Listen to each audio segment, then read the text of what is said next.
So this is the broadcast tool here, ladies and gentlemen, as you can see in all its glory. You can see the notation. You can also see the engine evaluation next to each move, and also how long they spend. What I like is you can make your own moves on the board. You can check the alternatives to what the players did.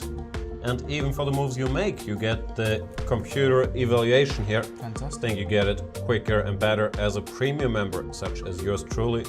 What I also like, there is a chat function. You can exchange things with people from all over the world. If you want to see something else, let's say you're watching a tournament and you want to see all the games at once, no problem displaying. I have no idea how many games there are, like 128 games at the same time. Can do even more. This is a team competition. You click on multi-board. That's beautiful. You can see all the 8 games going on at once.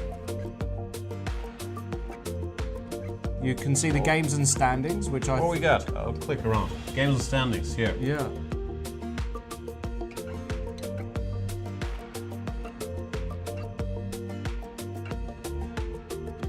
Analysis, if we click on that tab, Let's click on it. You can see that it's a great little graphical illustration. The red line is 0, that is the absolute even mark. And if the white bars go up, the further up they go, the bigger the advantage. And the black bars show a black advantage. Then there is a database, and here we get the alternatives. And if we click on a move in the database, bam, it gets played on the board. Fantastic. And then the PGN can even be downloaded. I like that feature. Yeah. Whatever tournament or game you're following, you click it and you open it in the program of your choice. Yeah, and one of the great things I like to see as well is when we get a video from the playing hall. I like to see them in their seats, nervous, you feel the tension, you feel like you're there, don't you? Chess is really becoming a spectator's internet sport. Great that we can see that. I also love to see the fact that we can get in some of our friends to join us during the broadcast. And it's all interactive, that's what we love. And a lot of overview functions there. A lot of great functions there, ladies and gentlemen. Make sure you take advantage of all of them. Let's get back to the commentary. Keep tweeting us, hashtag C24Live. We love to hear from you. Ask us anything, mainly about Laurent's life, but if you have other questions, they're also welcome. Also send us anything you like about Jan. Hashtag C24Live. Absolutely. Want to raise your chess to a new level? Challenge Yourself is an exclusive, innovative experience designed for Chess24 Premium members. Train like a champ with a unique set of lessons prepared by the coaches of the challengers. Boris Girlfriend and Co. will help you improve your chess. Play a champ. Play a grandmaster each day in Banter Blitz. Take advantage of this incredible opportunity from June 10th. Go premium and challenge yourself.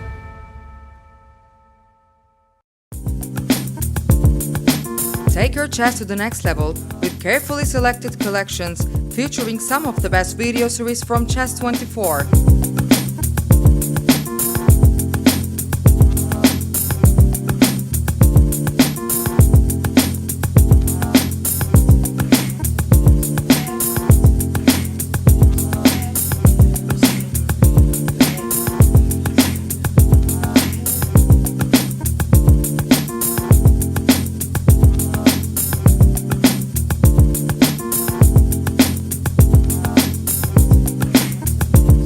Buy the courses to own them forever, save up to 60%, or go premium and access all series while having all other privileges of premium membership.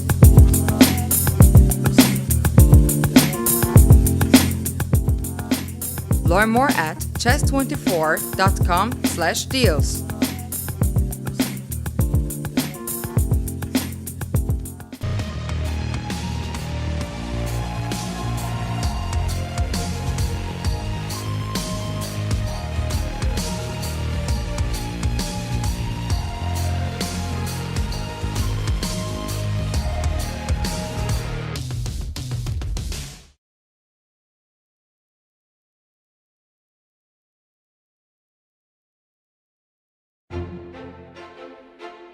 super discounts on merchandise. Massive sales on courses from Chessable. Chessable and Chess24 bundles, with new deals appearing every day. Visit chess24.com/deals. Let's take someone with a random account, with a random name that just seems attractive. Play live online against the world's top chess players while they stream their thoughts live. As a Chess24 Premium member, seize the chance to have your moment of fame. Get a peek inside their lives with question and answer sessions, in-depth teaching, analysis and interviews. The Champions Chess Tour, with countless accompanying events, is happening now. Tune in on Chess24.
Hello, everybody, and welcome to the finals of this 2021 FIDE World Cup, where, somewhat surprisingly, the world champion is out of the running for first place. The finals will be played between Sergey Karjakin and Jan-Krzysztof Duda, the man who defeated Magnus Carlsen in a dramatic tiebreak yesterday. Magnus Carlsen is still in action today, though. He's playing a match for third place against Vladimir Fedoseev. And here, to make sense of it all, is none other than the legend, Laurent Fressinet. Laurent, how are you? I'm fine. I'm fine. Well, Yeah, I'm good. I'm good. I was watching you yesterday with Russian dude, 8 times champion in his country. And that was so exciting to watch this. And kudos to Jan-Krzysztof Duda, who made made an amazing performance, I think, because Magnus was not, maybe you can argue, Magnus was not at his best, but still it was just amazing level of play, I think. yeah, you still gotta beat Magnus even when not at his best. He's so resilient and he fights so hard, and he came very close to saving that game. But Duda, his rating doesn't show it, but it feels like he's grown a lot as a player. He's much stronger in the openings. He's much more self-assured. He was always a great calculator. He's just, very well-rounded, and I'm extremely curious how these finals will be. Yeah, that was his weakness somehow the last few years, and even in this championship tour, the openings seemed really, really weak. So I don't know if he just worked a lot on them, or maybe a bit of luck as well. So I don't know how, but you cannot be lucky all the time. This is not just. No, of course, sometimes you can run well and get some positions that are working okay, but it feels like he's also improved quite a bit there. Magnus with the pink shirt. Before we get into all the players, Laurent, your favorite part of the show, because today's show is once again presented by our partners at the House of Staunton, and I can't wait to see what they have in store for us today. But you did. I saw yesterday you had to do it, and you did it extremely well. I was very impressed. So today is the American Chess Magazine bundle. This is the very, very famous American Chess Magazine, which you can find. You can find the past 6 issues, including the brand new issue number 22 for only $99.95 dollars. So you are saving $30 to the regular, compared to the regular price. So this is a great deal, Jan. Well, it's not even $20 per issue. Did I calculate that right? 6 for $99.95. Yeah. So this for, and those are all the most recent issues, right?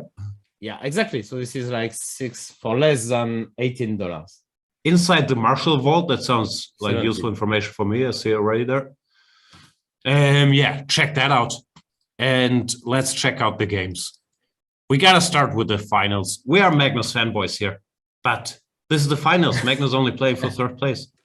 That's true, but it will be an interesting matchup as well.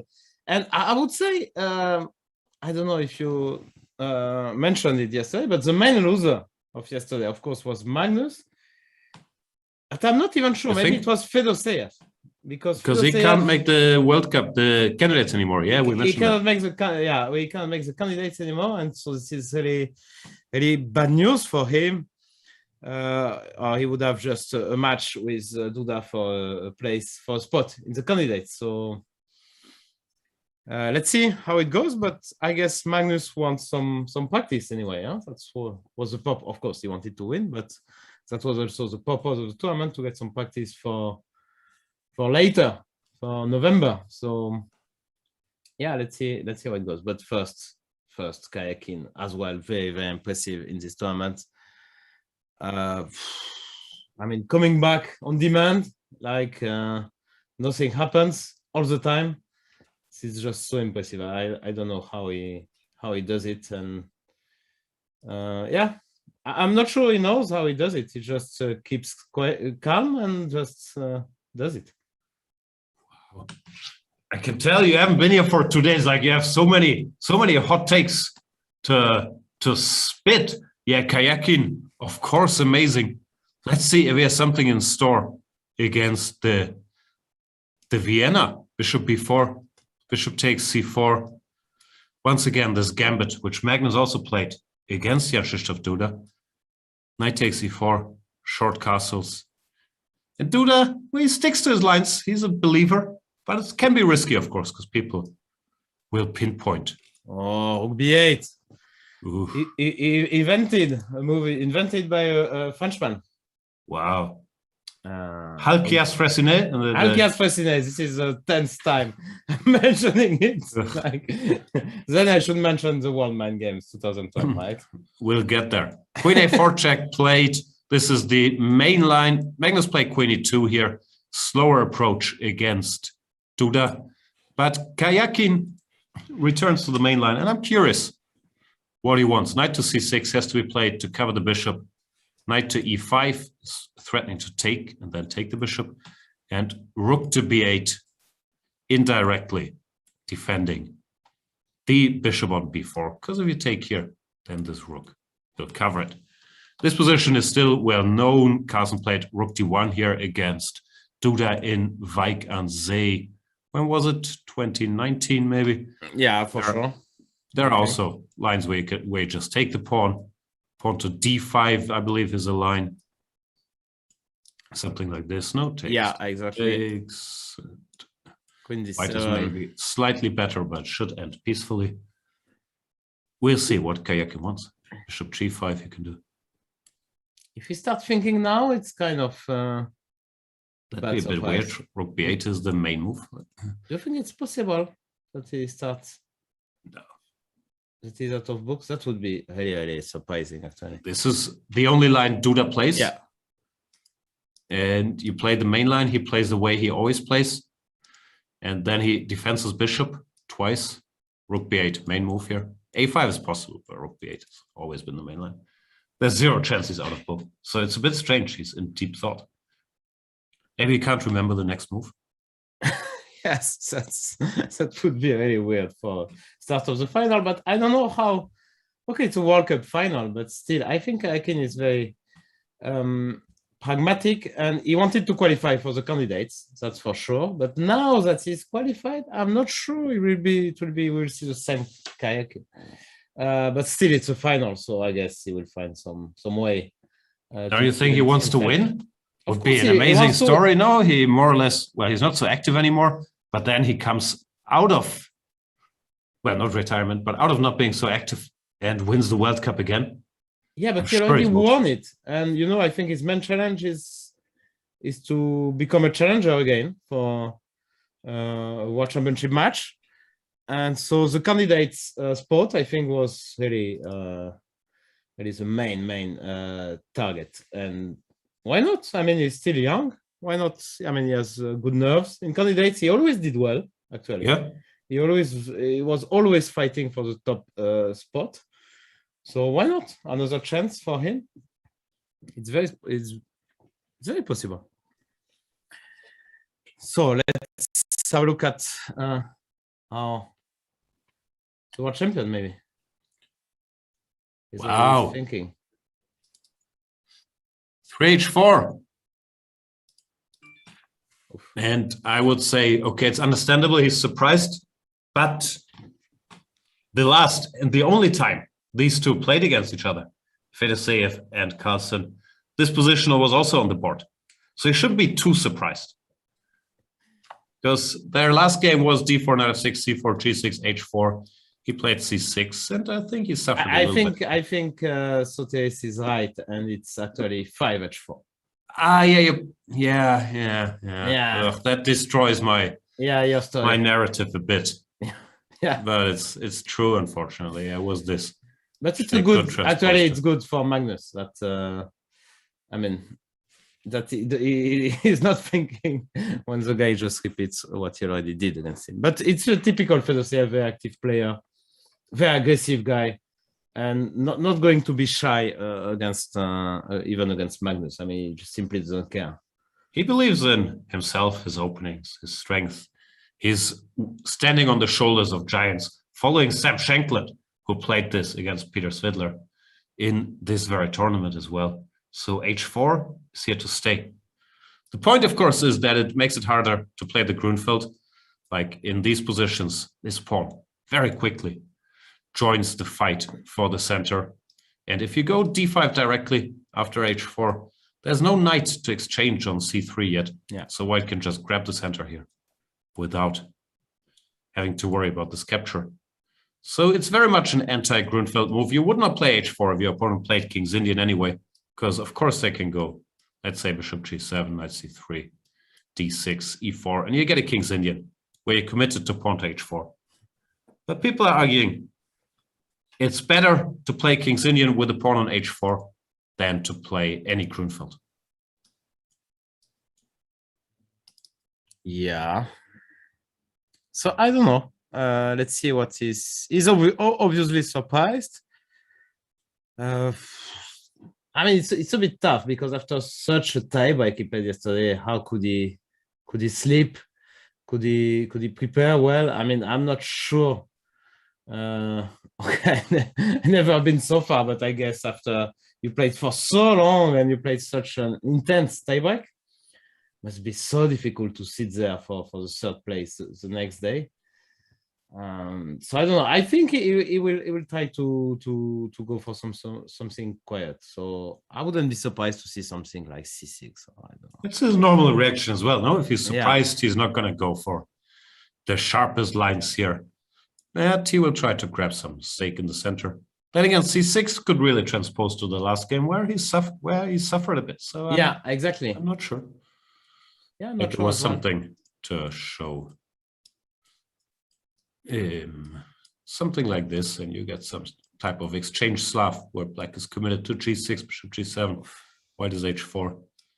And yeah, Magnus, well, he made a draw in that game, but I think it was this line. Yeah. He didn't enjoy it very much, I would guess. Such are the kind of position you are dreaming. No, I want my pawn on h3.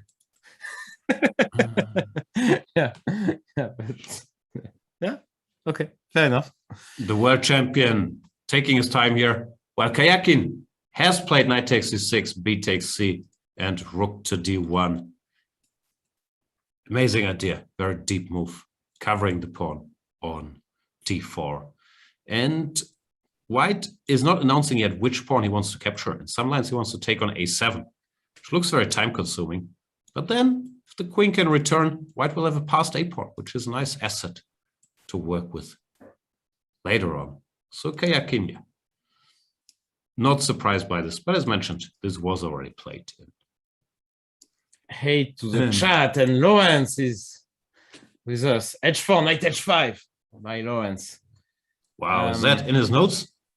Yeah, e4, e5. Amazing. No, he's giving a lot of insights. Free ideas. Yeah, free ideas, yeah. Do you think sometimes Lawrence is too generous with his knowledge? It could be. No, there is always a trap. I mean, when Lawrence is offering something, there is always a trap. You mean in chess? Yeah. So, yeah, rook d1. Is that a new move? How does that work? Lawrence also saying that bishop g5 instead of rook d1 in the Karjakin game is a good idea. He's an expert everywhere, like the depth of the Vienna gambit. Lawrence also throwing out ideas here. Yeah, but the point is that he's offering queen takes d4, rook f1, but this seems to blunder the... It looks risky, but I don't know. It doesn't look very Maybe good, a3 no? here. I'm sure it continues. It looks a bit much, no?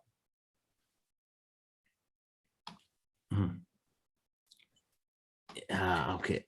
Bishop d7 played by Duda. This is the position he had against Magnus, no? Like queen takes a7. Ah, Magnus played rook d1. Sorry. Yeah. I can't remember. Oof. Okay. Castles, queen a4, c5, queen c2. This is the line. Uh-huh. If memory serves. Yeah. Yeah, and that was this exciting bishop take h6, yeah?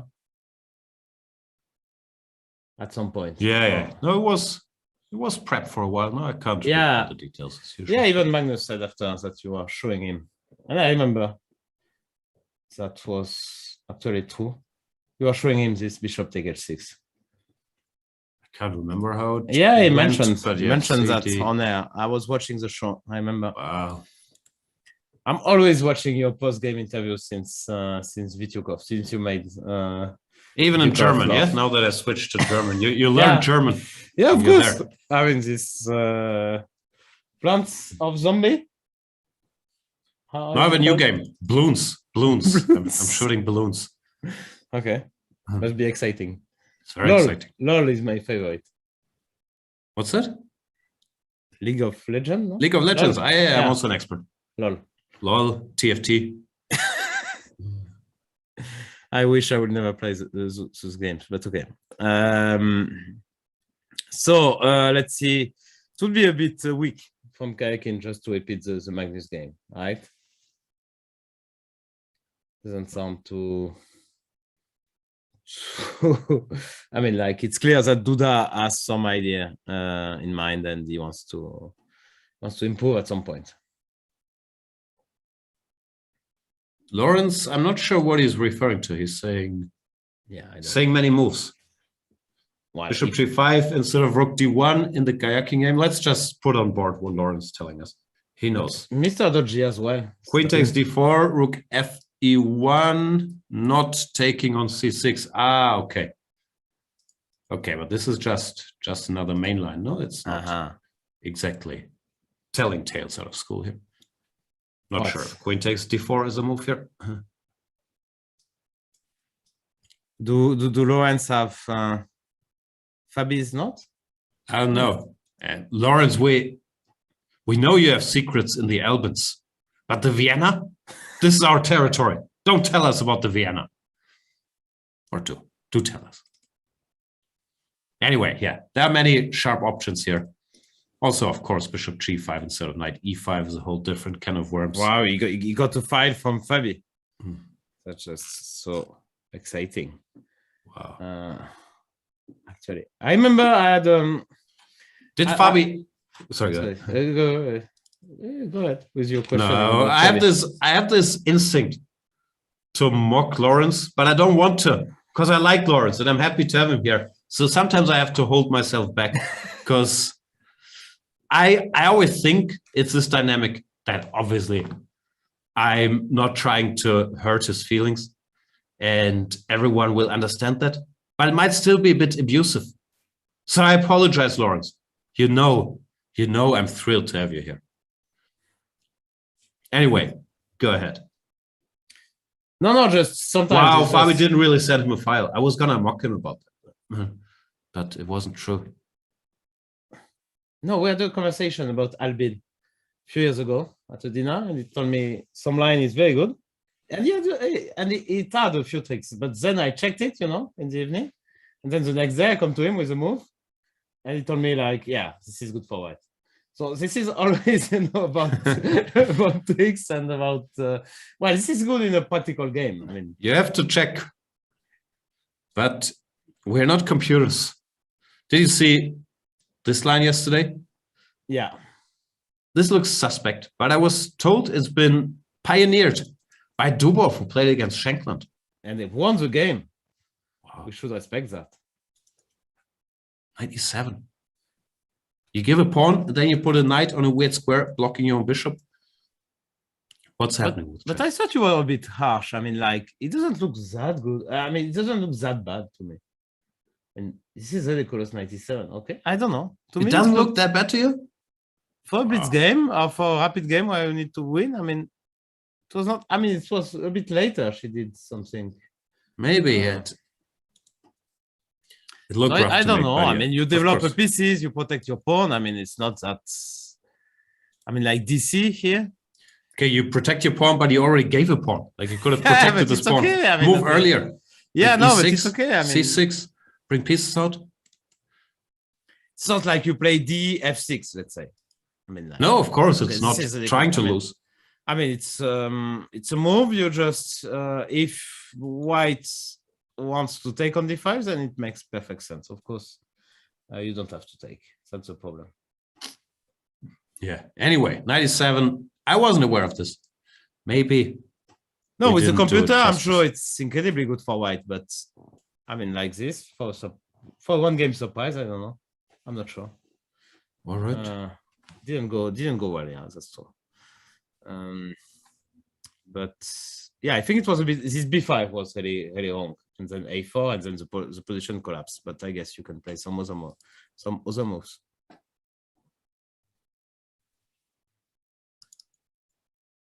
I mean, it reminds me like show. I mean, maybe you can show my when I beat Kamnik. It's been a while because I played exactly. I mean, the same kind of stuff like knight f3, d5. I will start showing Laurent, we're only 5 minutes into the show. Yeah. We already mentioned mind games. No, but look, now knight f3, we're d5, coming to g3. when you beat Kramnik. G3. Yeah, G3, bishop G4, knight BD2, queen D7, yeah, C3, and here I played E5. Wow. D knight G7. I mean, wow. And I can tell you this is not so clear. I mean, like F3 bishop H5 was included. No, not actually. H3 bishop F5. Sorry. No, I think it was the position. Yeah, it was like that. It's not ridiculous, but okay. Let's not. Let's not go there immediately.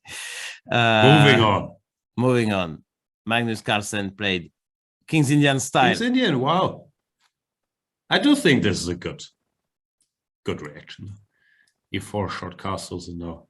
Really, short castle? You think? No, you can go H5. But do you think? I don't know. I would be here? tempted to go C5 if that works. C5 they played D5 and they're not so unhappy usually. No, but of course any move is possible. Knight C6. Svidler played some knight C6 the other day. No, I think I liked some H5 moves as well. Maybe H5 here. Yeah, and if knight F3 G5, then you just take on knight F3. Oh, yeah. Get rid of. Yeah. It's not winning, but yeah, I think this is an option because this knight doesn't reach G5.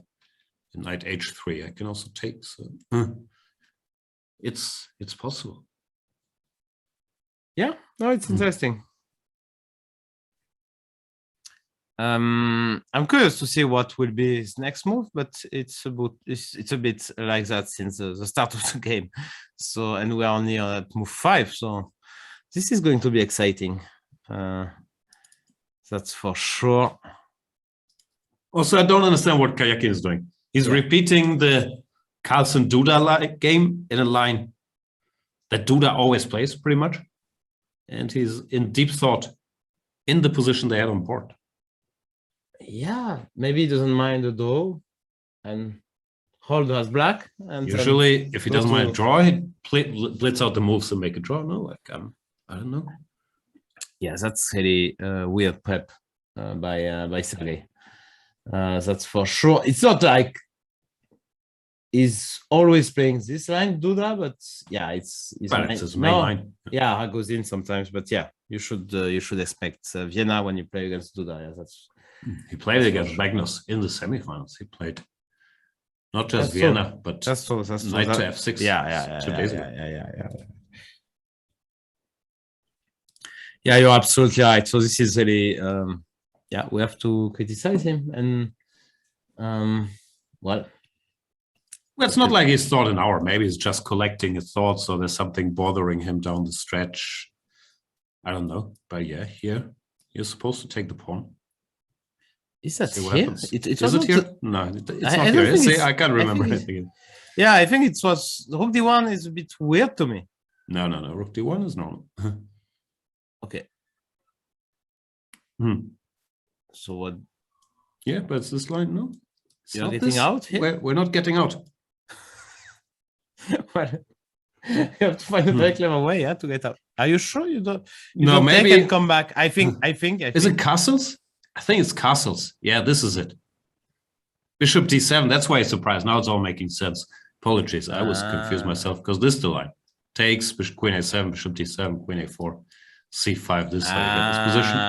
Okay. Bishop d7. This is the new move.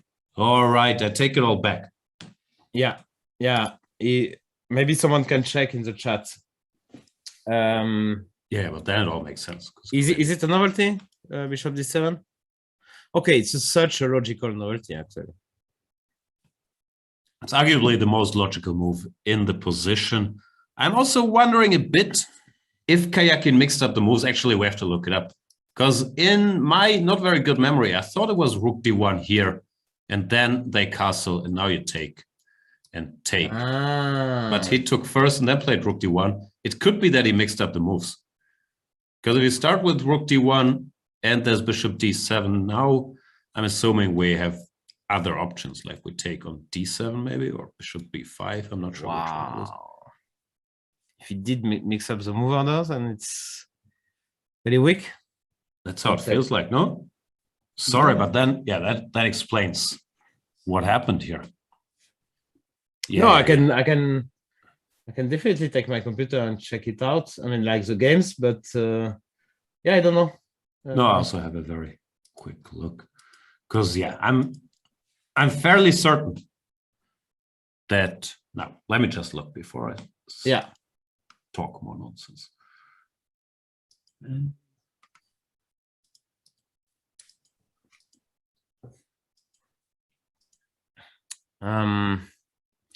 Yeah, well, in the current position.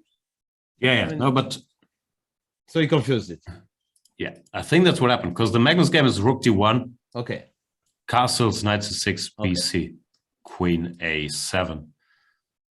While, yeah, after rook d1, if black goes bishop d7 here, you have other options. I think you take on d7.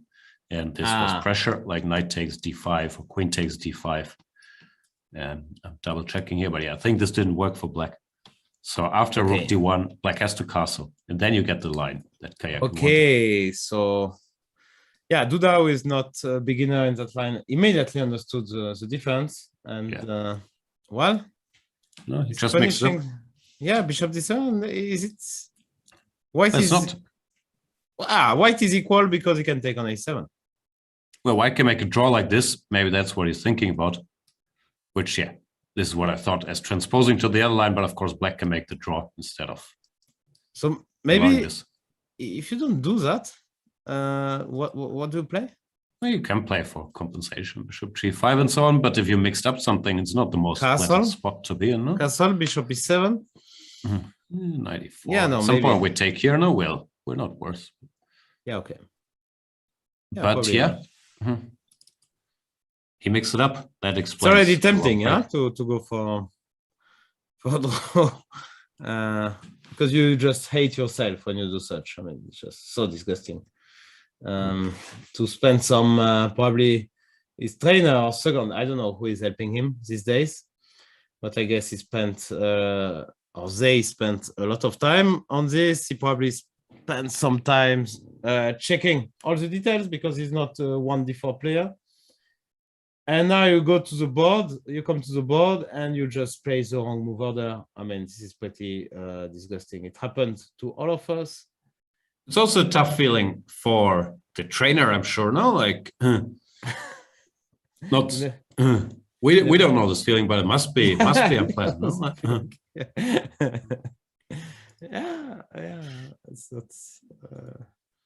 Yeah, Karjakin is so tough mentally. Because I agree with you, like it's so tempting thinking, okay, I can't even remember the first move. I should bail out and call it a day.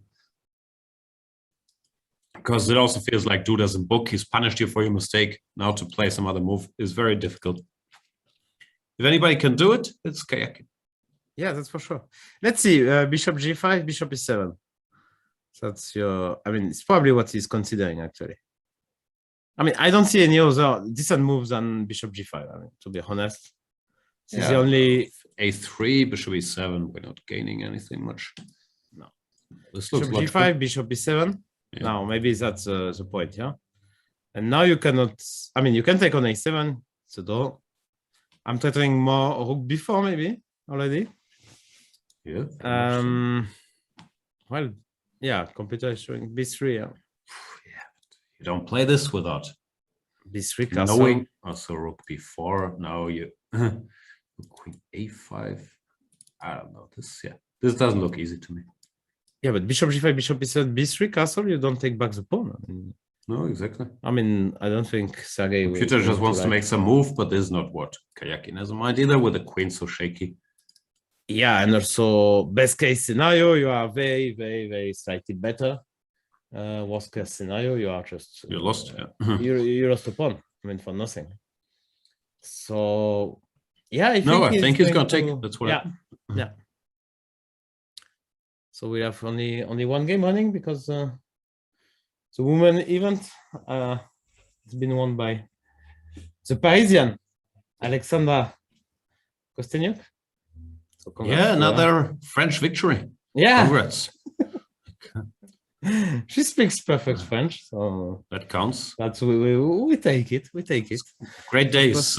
Ali Reza also in the running. Gavin Mayer looking strong. Like, what's not to like? Again, Magnus went for knight c6. Okay, That's what Peter played, no? Against Schenkland. Wasn't this something like this, no? They got some. and now you have same-ish. some, yeah. I'm not sure if this is the move order as usual, but yeah, I think it was this. Takes. Yeah, very sharp game, which some played well and won. And Karjakin, Bishop G5. He's just tougher than all of us. I guess Bishop E7 is the move. If castle, I'm really. What's happening after castle? 94 probably, yeah. So I shouldn't allow probably.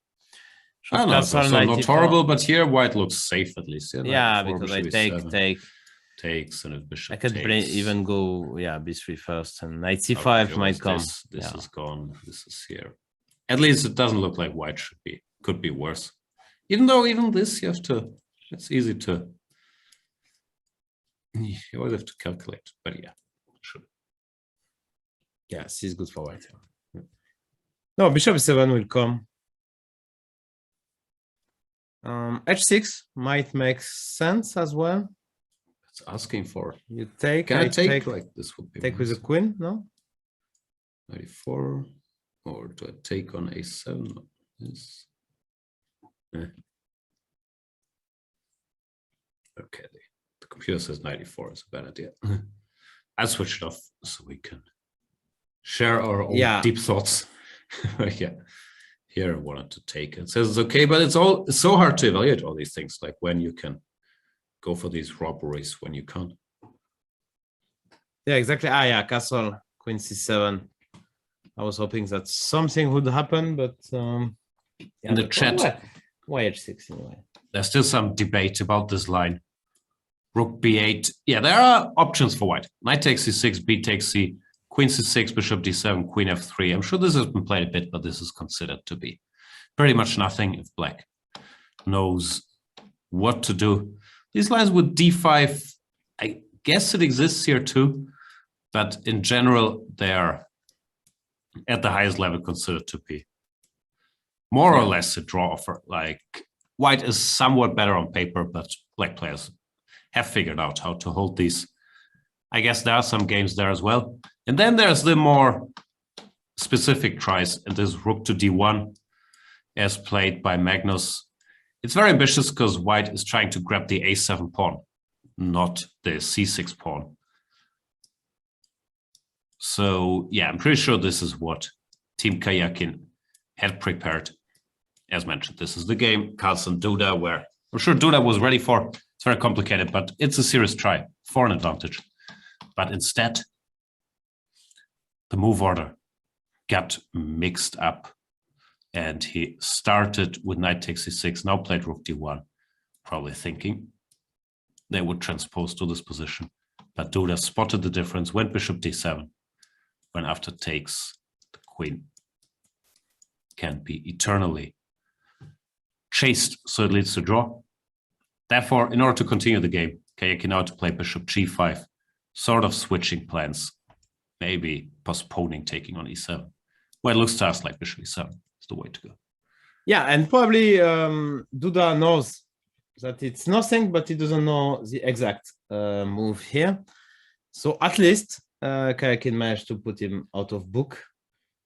So in a way, it's not that bad, but bishop e7 is not such a difficult move to make, because you understand that after castle knight e4, it's really not good. h6, he might calculate the details, and maybe it's good for black actually, because as you mentioned, he's a great calculator.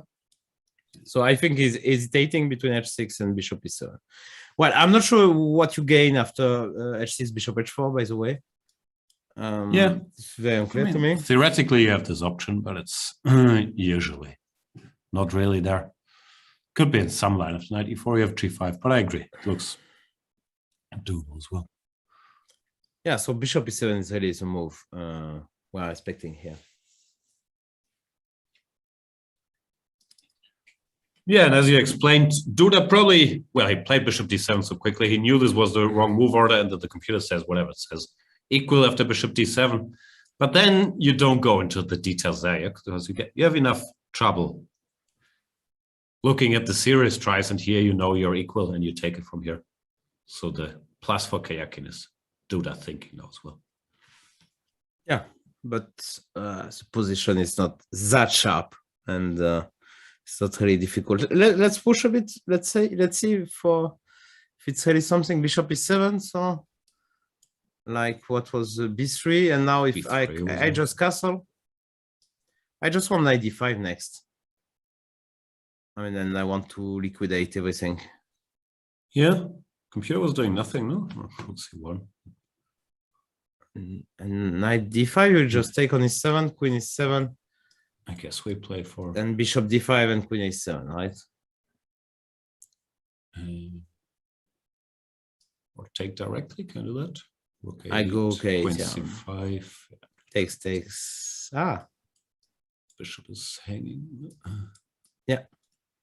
Ah, no. If Yeah, anybody's this could better, be, it's white. No? yeah, for sure. I agree. So okay, c1, maybe a knight d5 was a bit too early. So bishop e7 is played. So this is really the critical, I think, the critical line. I mean, I don't see any other decent option for both sides. Let's say b3 here, because okay, you cannot give 2 pawns. One is enough. Also, rook b4 is already. Yeah, no, yeah, you have to so go you queen protect. a6, and there's all kinds of. Yeah, something wrong could happen. So b3 castle, okay, c1. I mean, what else? Why not to put the rook on? Of course, you always have though. You always have this queen a7, okay, 8. I don't know. B3 is still a rough move to play. Like probably is going to do it, but you're cutting off your queen's retreat. Yeah, but you have I queen find it a5 all the time. It's very safe on a5. I mean, if not bishop b4. That's why b3 and okay c1, in my opinion, is a very logical continuation, because first you protect your bishop on c4, then you protect your knight on c3, you protect your b2 pawn. So in a way, it makes perfect sense, and you ask black what he wants to do. Yeah. We shall see. Looks like both players will take quite some time now, because this position, it's not simple. So, huh? And we're Okay. back to classical chess. Yeah, I would expect Karjakin to take 10 minutes here. Wow. Should we make a bet? Sure. But of course. No, I'll give you 10 minutes from here. Like, he's already thinking 2-3 minutes, but we're not counting those. It's from right here. 10 minutes. No, less. Okay, 1-0-3, you win. 1-0-4, you win. Wow. Being generous today. That's very generous. Yeah, because what else? I mean, what are the options you are considering here? I know. Queen c2, queen a7. But queen c2 is a pawn. Queen a7 is a door, so you could Yeah. take it. The previous move. I mean, queen c2. I mean, castle. Not saying they're good. I'm saying Yeah, no. I don't b3. think not obvious to me. Bishop f6? Nah, but bishop f6 you don't do. Uninvited. Holy Carp is saying, Fabi or Ding shouldn't have a free ride to candidates based on rating, in my opinion. They don't anymore. No, they got rid of the rating spot for the candidates. I don't know. I have mixed feelings about it. I would like to see the strongest players in the candidates. And I feel the rating spot, although I understand there hasn't been so much chess because of Corona and all that, I feel the rating spot still ensures you have an absolute world-class top 3 player in the candidates for sure. So I don't know. I kind of liked it. Yeah, I agree. One spot was okay. I mean, to replace the wild card by the rating spot would make a lot of sense, in my opinion. You could have a debate about how the rating spot is calculated, no? Because I think it was this rating average where it helped you to just not play. If you had a good rating at the start of the year, you were hard to catch. You could make a case for, I don't know, rating performance, best rating performance over the last 2 years or whatever because of Corona. I'm not sure who was tweeting about it. Can you remember? Sounds like a Peter Heine topic, but I'm not sure. Did he tweet about it? I genuinely don't know. Yeah. He did quite a bunch of tweets. Yeah. Bad math, he called it. Wow. And it was right. As always, Jan, no? Yeah. Greetings to Peter, if you're listening. You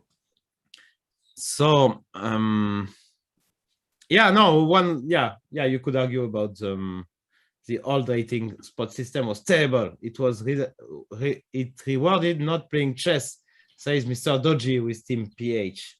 Mr. Dodgy, that's the business we're in. We're trying to get rewarded for not playing chess. Get with the program. Yeah, exactly. Any new chessable courses out there? Isn't there? There's a King's Gambit course, no? Hey. Yeah, I'll go check that out. So there is a Kamnik course, no? Coming up. For sure.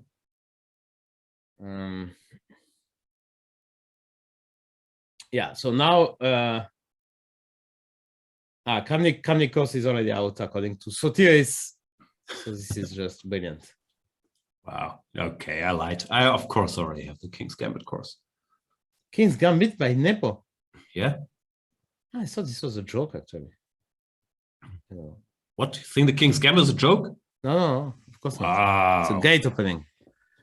So Nepo really send your complaints if you are a fan of the King's Gambit to support at chess24.fr. Yeah, sure. This is very interesting. Like knight f3 here, bishop c4, so what d4, knight c3, queen f3, bishop e2, quirky little move. Bishop e2, not easy to meet. What's the best move after bishop e2? I'm sure you don't know. It's only one move for black to be better here. Really? Yeah. Wow. You know so much. f5. F5? Come on. It's true. Sotiris is... I trust Sotiris actually. Well, you don't trust me? No. f5. It's the only move here. It's your course. Okay, and if I take? Okay, then we give a check. Okay. You go. I go d5. You're in trouble. But if we give the check directly, king f1, f5, there's knight f3. So it doesn't work like this. You got to start with f5. But what's the point? Because now after queen h6, we don't have to take. I mean, if I go after bishop e2, d5, let's say, I'm random. I don't want to think about it. Let's say, check on knight f6 immediately. I don't know. Yeah, you're not lost, but it's also unclear if you're better. Knight f3 or c4. c4, c6. I mean. Yeah, you're not lost. Yeah. But this is playable, like Rapport would think this is winning, more or less. c4, d4 coming. No, okay. It's f5. Oof, and look at Karjakin. Ben Feingold. Oh, yeah, draw great. Yeah, no big surprise there. Yeah, I didn't want to go for b3. b3. It felt like a weird move. and Karjakin goes for the draw. This is not strategy. This is not what he had in mind when he came to the game today. This is consequences of mixing up the move order.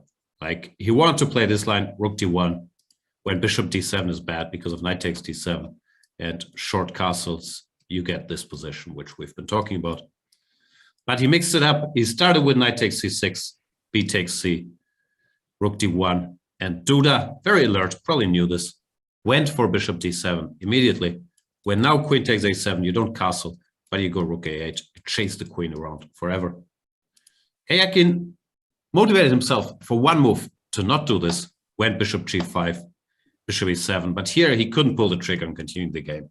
Pawn down with sort of unclear compensation. Very understandable in my not very brave opinion, but instead decided, no, I'll take the draw and live to fight another day. Queen a7, rook a8, Duda should not take the pawn on b2. This rook could end up in some hot water here, for example, takes bishop b3, queen a3 is there, knight a4 is there. So you don't really want this, therefore, rook to a8, queen b7. Neither side is any good way to avoid the repetition. Is Karjakin a member of the Chicken Chess Club, CCC? I'm not sure. I don't think his heart is in it. Sometimes he makes a bunch of quick draws. He's not in the mood to play, but I don't think he's afraid of losing. I think sometimes he doesn't care so much, but he clearly has great nerves, as you can see in this World Cup, which help him to make all these comebacks from being down 1-0, 2-0, whatever. So I don't think he's a Chicken Chess Club member at heart, but he doesn't feel obliged to fight in every game. So I don't know. He's a bit of a special case. Maybe he's just a member, not a premium member. Yeah, that could be. So yeah, I mean, I think he would be. Of course, he doesn't mind tiebreaks, but we saw that Duda is incredibly good, and Duda is not making a draw tomorrow. I mean, this is not happening. Duda's gonna play. Yeah. He's also very unafraid. Also against Magnus, he's just playing every game and trying to prolong the game, actually. So it was very impressive. Yeah, no, I mean, and he was, let's face it, I mean, he was dominating the match. Yeah, he was. In the classical game, he put much more pressure in his wide game than Magnus, creating a lot of troubles for Magnus. It was very well played game, actually, I think. And yeah, in the rapid game as well. Just he was pressing the whole match, basically. The dude. And yeah, things are going his way today. Quick draw. Now we've seen Karjakin. He's so resilient in these events. Until he's out, until you've defeated him, the match is never over. You can be up 1-0, and a quick draw with black, not even a lead, doesn't mean anything against Karjakin. Yeah, of course. So Jafuli is saying, to what extent do you think Magnus hides his World Championship prep? I don't know. Like, I don't even know if he knows about this F5 move. Like, someone has to tell him. Now that Nepomniachtchi did a King's Gambit course, I believe that should be a priority. But serious answer, I don't think there's that much hiding. Sometimes there might be certain opening complexes that he might or might not touch, but in general, I would think he's just playing to win the match. Yeah, win the event. Yeah, of course. Especially with Magnus, it's always very, very important for him to win everything. Basically, yeah. I mean, when he's playing, he's not holding back. Basically, no. I mean, it feels that he wants to win at any cost. Basically, every game, fighting till the end. And if he thinks he has better chances by playing some openings instead of another, he will do it. Simply. Yeah. And I think, like most of the top players, they don't hide anything. Maybe they hide stuff, of course, in these online events. But even, I think, when they get to semifinals or final, they're also I think then it's prestige, it's money. There's sometimes some exceptions against, especially against the more predictable guys like MVL, like Rustam talked about. In these lines, if you know you'll get to a certain position against Maxime and you have an idea, you might save it for the candidates. But these are exceptions.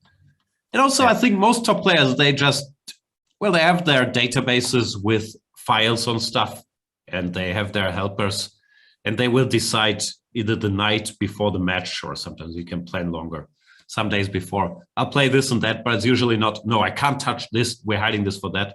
It's more like, okay, do I play, I don't know, Sicilian tomorrow, or whatever. Yeah, no, exactly. Berlin Marshall. It's not like, no, we must hide this and not do this. It's more, you have these options and you pick one. So yeah, I don't think hiding stuff for the future plays into it very much. Yeah, it's not like tomorrow Karjakin is not going to play the Berlin to save it for candidates, let's say. Yeah, I mean, it's clear he's going to play the Berlin because he did that for now many years, and we'll see what Duda has. He seemed to play against Magnus. He seemed to go for Spanish, even if he was previously. Yeah, he's normally an Italian player, so I don't know if he switched or if it was just against Magnus. That's also a good question. Yeah. With Karjakin was a bit funny actually before, or not funny, but it looked like before the 2016 World Championship match, where I think most people would have bet most of their life savings that he would play the Berlin against E4.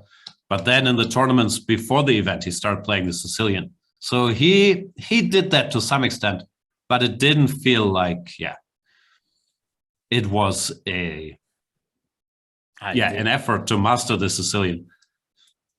So sometimes people do it, but I think, especially with Magnus, who's very free in choosing what opening he plays tomorrow, I don't think there's much hiding going on. Yeah, it's like if Nepo played all his life Najdorf and Gunfeld. It's his main repertoire now. Is it changed a bit during candidates, obviously, but yeah, I mean Najdorf or Gunfeld cannot come as a surprise.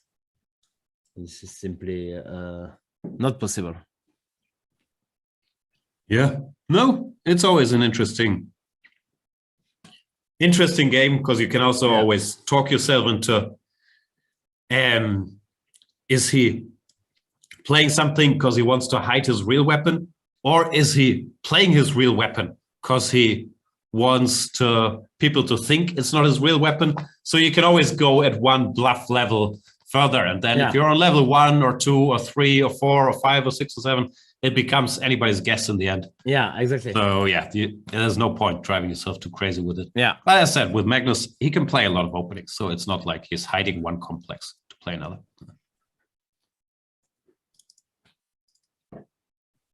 All right, what do? We only have the match for third place going on. Maybe we should say something about the position.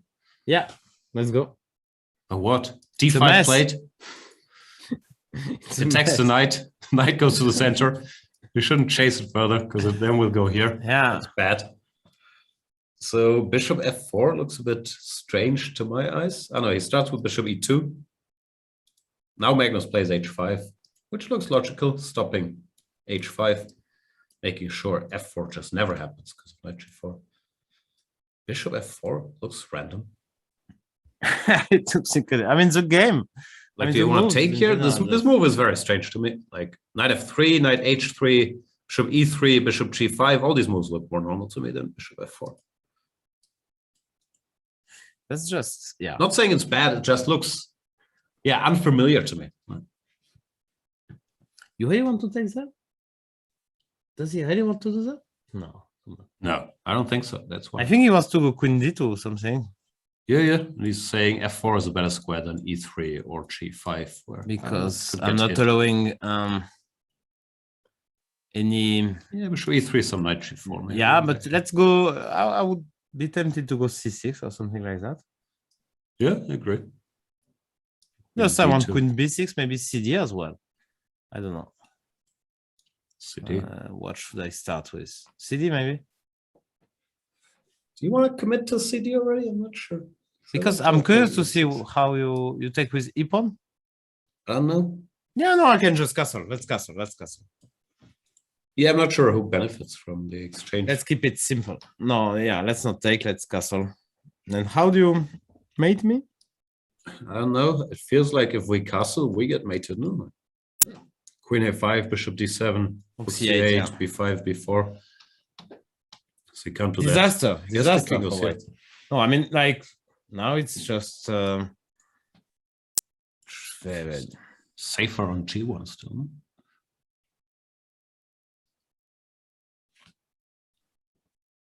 yeah, here I'm not sure. I'm probably want to put another knight on knight g4, maybe. I don't know. Probably not. Yeah, unlikely. Chat is wondering if Lawrence, not Lawrence, Trent, is on Magnus's team for the World Championship match. Usually it's kept secret, because especially with guys like Lawrence, you of course know he has access to a very particular set of files and the knowledge if Magnus, purchased these files or not. I don't think that can be revealed publicly. You would have to ask Lawrence. Wouldn't be a surprise, obviously. I don't think he's going to answer. Gonna be made public. Yeah, probably he can't answer. Yeah. So yeah. If you ask me, I don't know, but I would guess yes. Like it's such a good investment. But I don't know. Greetings, Lawrence. So he played castle. Okay, that makes a lot of sense. Just waiting for white to show what he wants. If he wants knight f3 or if he wants queen d2. This is just very unclear to me. Wow, chat is saying Lawrence spotted with a fake beard, glasses, and nose heading to Norway. Wow. I think that's his real beard.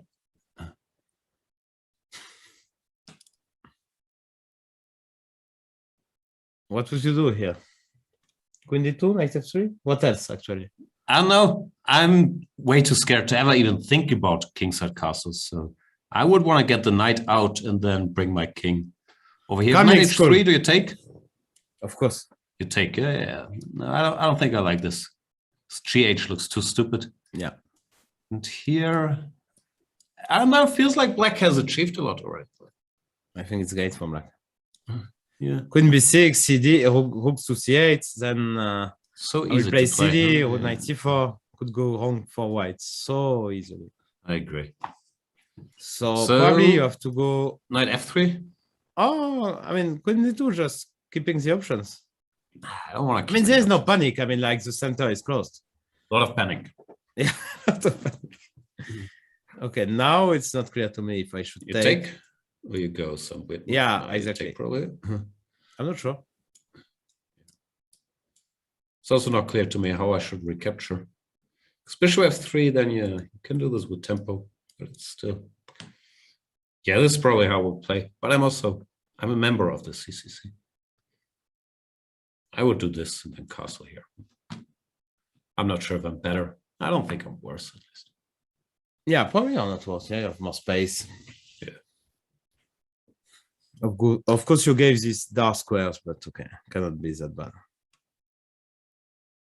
Of course, this h4 as well is a bit weird if you don't go for long castle. So you think like, I don't think FIDE is going to do something like that, actually. He's not afraid, but also he's not gonna just castle into checkmate. No, like this. I think it's just objectively way too risky. Bishop d7, queen a5, because you need like 50 moves to make anything happen here. Yeah, but okay, with a bit of optimism, you can go for it. Oof. Let's draw some more arrows.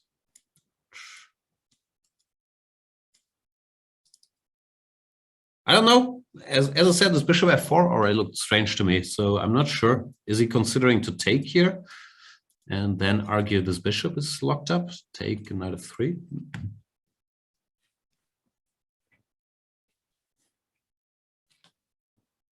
Take a knight. No. So what's? Yeah, okay, knight g4, I guess. Something like that.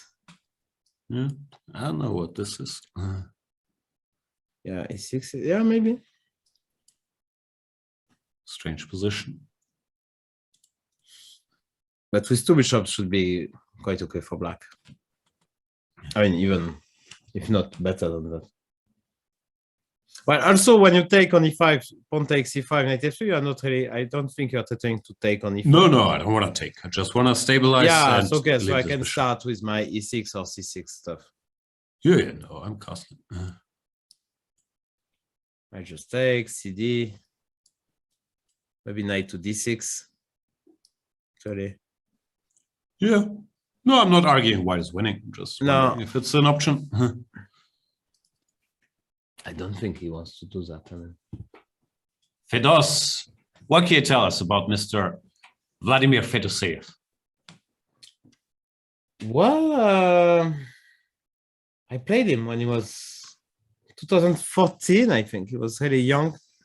In European Championship, he was one of the upcoming Russian talent. In the same tournament, I played against Dubov, I played against Tim, I played against Artemiev, and they were barely, I mean, they were about, something like 2,600, but I was not that unhappy to draw all of them.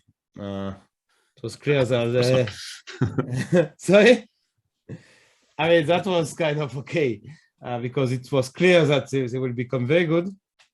And I remember I was impressed in where was it? It was in Saudi Arabia when he finished second of the World Rapid behind Vichy, I think. That year Vichy won. Magnus was playing. I mean, all the best players were playing there. So he's obviously very talented. Now his rating is a bit low, but yeah, I'm not quite sure what happened because these events you mentioned, I also recall, I think Dortmund 2017 maybe. He started by beating Kramnik, and I think he finished second or shared first. I think it was second. And he was like 2,730 and looked like up and coming. Then he's now, how old is he? He's not that young anymore. He's like 26, I think. His rating went down a bit, but he's clearly a very confident, very, very strong player. Got a little lucky, not to diminish him making the semifinals, but got a little lucky with the draw. He didn't play he didn't beat any 2,700 players on the way. He had Tabatabai in the but Tabatabai beat Krishna. Of course, but still, like you'd prefer not having to face Ali Reza and whoever else was on his bracket, but obviously not his fault. You can only play who's ahead of him, and he got eliminated by Karjakin in the semis by being a little too optimistic, blitzing out one move too many of his preparation, or he thought it was his preparation. And then the first time he started thinking, he was lost already, which, is a rough spot to be in. Yeah, and also we should mention, as a Russian player, it's always very tough to get invitations. And even when he was 27-30, he didn't have that many invitations. And he was obviously already very young. But okay, so many strong Russian players that, it's not easy. So you still have to play this, let's say, less not elite tournaments, and then very difficult to get into the circuit of the elite circuit. Yeah, also to keep the motivation up. No, if you're at 2,730 for a couple of years, you're clearly very strong, up and coming. But how do you make the jump without the invitations? No, it's also what guys like. Okay, you could name many names. No. Matlakov, Vityugov, Tomaszewski to some extent, Yakovenko, like these incredibly strong Russian players that didn't become superstars. It's the story of some of them. Yeah, so Florent Herb, why hard to get invitation when you are Russian? For the simple reason that organizers, they don't want like 5 Russian players in the tournament. They want to be a bit more, they prefer to have some different citizenship. I mean, which is understandable. Maybe you can take 2, 3, but that's maximum. And I'm not sure. Is that there might be something to that, but it's also just a rating thing, no? Like usually it's if you're in the top 12, you'll get the invitations, no matter what your nationality is. No, I'm not sure. Like if the top 5 in the world were Russian, they'd get invited to tournaments. Yeah, but let's say if you're number 10 in the world. Yeah. And you are Russian, you have less invitations that if you are number 10 and you are, let's say, Polish. For instance, Duda is getting a lot of invitations. Of course, he's younger, maybe a bit stronger, but let's say, I don't know, I don't have a name. Who's coming now, but yeah, you get with the same level. I would say that it makes the difference. So you're saying Duda gets more invitations than Anna, who's comparable. Yeah, that's okay. Karjakin, Krishuk. Okay, they're a bit higher rated. And he's younger, so we should compare with. So to you, it's age and nationality. That's what you're looking for. And rating. Of course. It's a mix. So with the same What rating, about character? Like, what if they're really nice? Does that really matter, actually? I don't know. I don't think Or so. maybe not nice, but if they're outspoken on Twitter, let's say, isn't that a factor in your favor? Or they have this... for me, yes, but I'm not an organizer. You're No, not? I mean, yeah. I don't think so. We should ask Luke Van Veli. No, I don't know. Yeah, I mean, it's always. I don't think they care a lot. Organizers. We should ask. Also, sometimes they might not know. They might not have all the dirt. Yeah. It's clear that Gutschuk now has a reputation of being funny, thug life, and so on. And he is funny, actually. I mean, it's my opinion, actually. But I was going to say, reputation of being funny sounds like you don't think he's funny. It's very funny. No, he's very funny. It's very funny, I agree. Anish, we didn't mention him today. So we should mention at least once in the show. Wow, it took you an hour to mention Anish. That's a bit of a surprise. Mind games, 7 minutes, win against Kramnik, 8 minutes, but Anish more than an hour. Yeah. Anish has a reputation of being very active on Twitter, which is as well very true. But I don't know if it's, I don't know how, I guess it's different from one organizer to another. So, yeah. How they pick up players in Wijk? They're like young talents, actually, in Vacanze. It's clear. Well, there's also budget. Of course, all organizers have different budgets and different players have different monetary wishes. Sometimes younger players are cheaper. Of course, not always the case, but could be. So it must be tough to be an organizer. Mr. Doci, who is a big organizer, he's saying correct order is 1 rating, 2 easy to contact. That's also the thing. People are easily reached. That helps. I think so that's how can tournament organizers reach you? Mr. Doji? For example, for Mr. Doji, it's incredibly easy. To reach you? Because we are colleagues. Okay, that's hard for him to reach me. Like, depends if I answer on Slack or not, which, yes, anybody's guess. Yeah. No, so...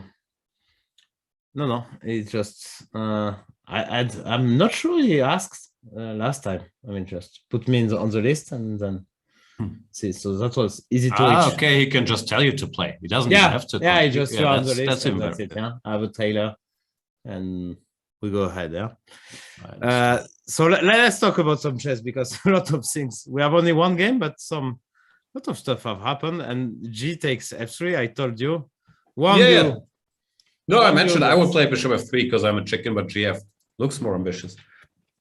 C6, Queen D2. But mate is not happening. So. CD, CD. Magnus does go CD very early. Yeah, but clarifying, it's good now. Bishop D7, B5, no? Because where do you put your king? That would be so worried. Maybe still here. King F1, huh? Castles or King F1? I don't know. Yeah, King F1, King G2. I'd still be worried, like because I'm not sure if you know B5. This. Yeah, no, I know you would be worried. No, that I know you know, but I'm not sure if you knew that in shogi, for example, king safety is valued very, very highly because it's king safety is permanent. Like you can't fix the structure, even if it looks good now. The king can be very weak there, very long term. So you mean that king safety and the class are permanent? No, just king safety. Just king safety. Okay. No, I didn't know about that. No, you are good at shogi. Can you play shogi? No, No. Yeah. but I know somebody who can. Like, King h7. He's trying to stop bishop h6? yeah, that makes a lot of sense actually. Why not? Chat is wondering how much I get paid to play in Thailand. First of all, there are no tournaments in Thailand since 2019. Secondly, I should be getting a fortune because I'm clearly the #1 marketing department for the Thailand Open. Who's talking more about the Thailand Open than me, Laurent?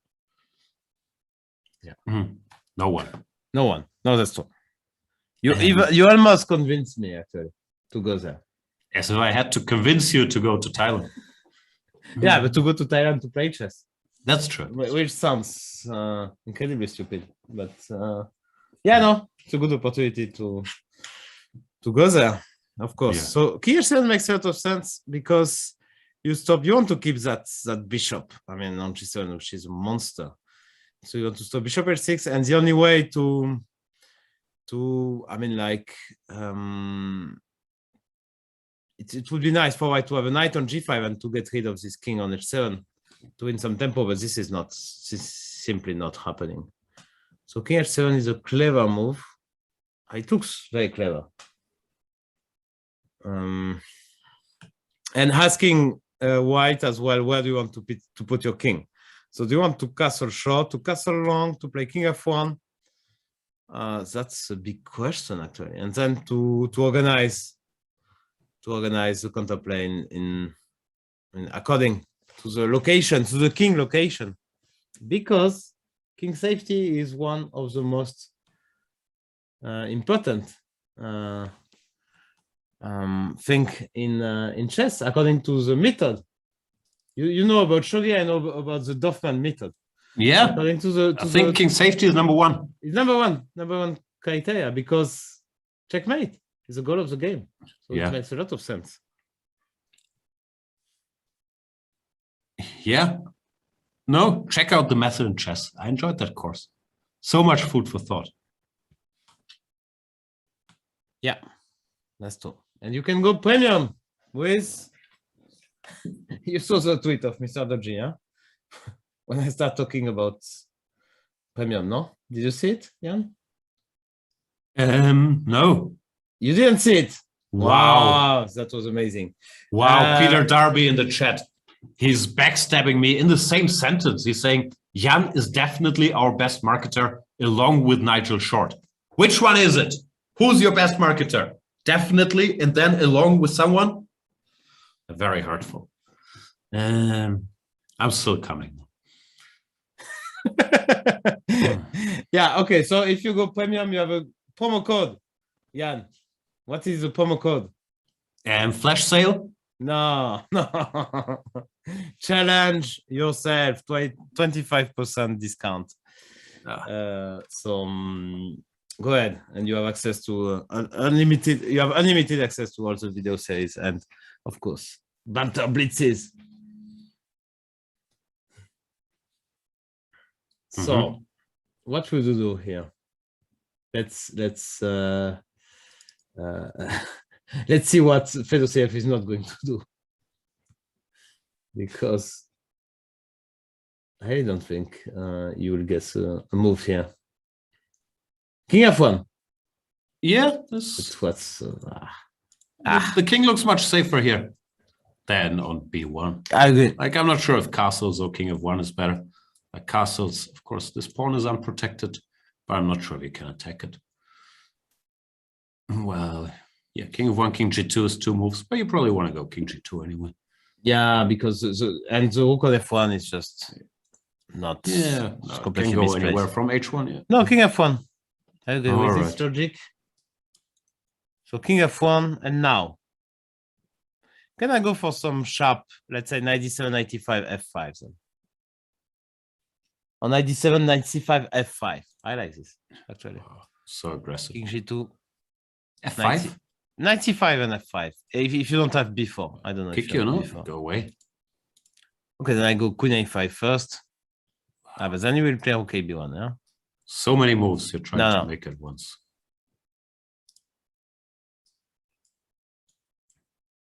This and this. Maybe I can go, you know what I can do instead of Queen A5? Just A5, just to make sure. Wow. I'm securing my knight on... I don't care about your knight on B5. But pawns never move back. Yeah, that's true. Yeah, no, anyway, it's double-edged. And I was only half joking about this king being weak long-term. Like, if you ever get knight c5, f5, could be very much finishing. I like it. For black, it's very easy to play. And don't see a clear plan here.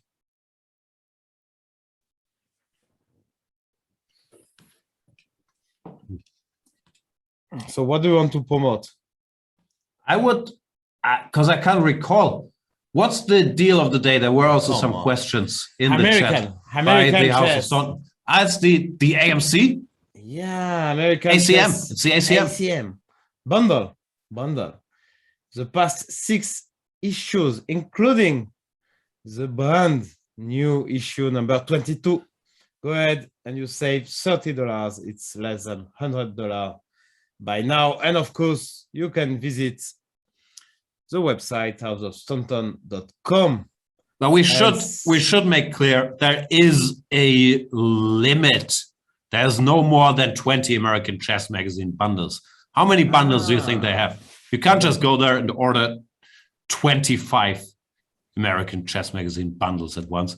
Get one, leave some for the others, and don't complain if you're too late, because it's only $99.95 for 6 issues. You do the math, what that's per issue. Can we do the math, maybe, to help people? 16. So this is 16 point. Hang on, let me type it into 50. Google. It's a 16 Google point should know, no? 66. 99. Okay, let's go ahead. This will take a while.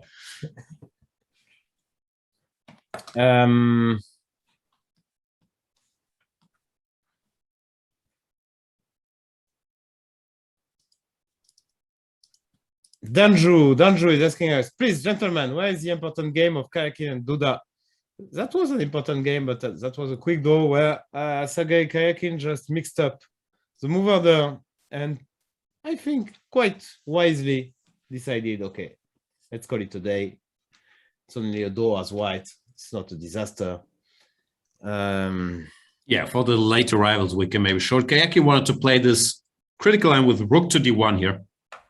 This position, white sacrificed a pawn. It's theoretical. They're following the game. Carlsen Duda. And the line is rook d1, castles knight c6, b takes c. Queen takes a7. There's no rook a8 because of queen takes a8, bishop d7, and the queen grovels back. Anyway, sharp line, game continues. But what Karjakin did was to take on c6 first, and after b takes c, play rook d1, which basically means he mixed up the moves, because now black has an extra option, in form of bishop to d7. That option does not exist if you start with rook d1, because here white would not take on c6, but on d7, which is very good for white. So after knight c6, bc, rook d1, bishop d7, Karjakin already started thinking. We were wondering what's going on. Took us a while, but then we understood he had mixed up the moves. He found the mental fortitude to prolong the game for one move, but after bishop g5, bishop e7, he decided the best he can do is take on a7. And now we can see the difference with the bishop already being on d7. This queen can just be chased around forever, ever. Therefore, it's a draw by repetition. That's what happened. I did the math. 99.95 through 6 means it's $16.65. Or we could round it up to 66. It's 6583333. You were pretty much right here. Yeah. So it's very cheap. So go ahead, and on the houseofstaunton.com website, you also have chessboards, PCs, clocks, databases. I mean, like everything connected to chess, basically, even magazines. So go ahead. Yeah, maybe you purchased These days you purchase some nice pieces. Maybe you purchased a nice chess box you can put these pieces into, nice board. Yeah. But now you need to fill that board with life. At some point, you're probably through the chess and format bundles you got the other day. You need new input. And what better input than the explanations from today's bundle? Exactly. And look at that. You play the That move was a rhetorical question. A4. Wow. What is that about? Asking for knight d7, no? Actually. Because now when you what come kind to of move is c5, A4? What's he trying to stop B5? He's trying to go A5? that's really too deep. Too deep for me as well. Yeah. That's okay. As very interesting style, and it can surprise a lot of players.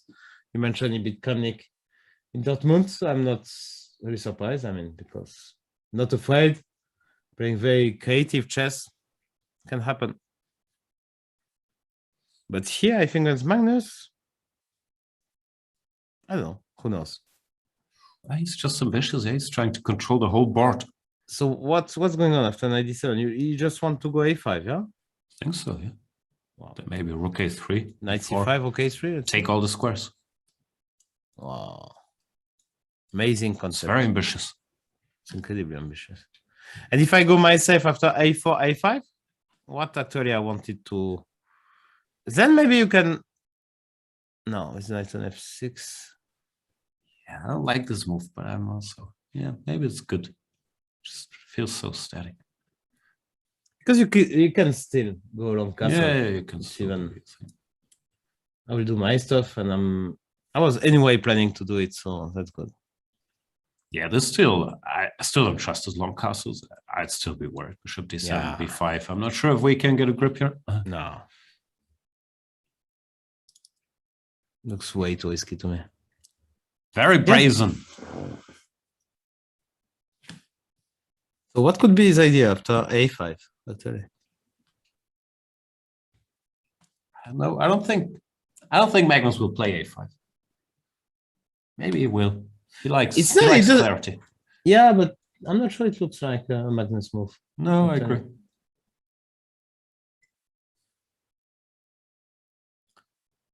Because if you play a5, you also assume that white is really taking a5, which is, I don't know, not too obvious to me. Yeah, but that's the concept. Just control it more. Yeah, just keep the king on e1 for the moment, and then we'll see. Interesting. I don't know.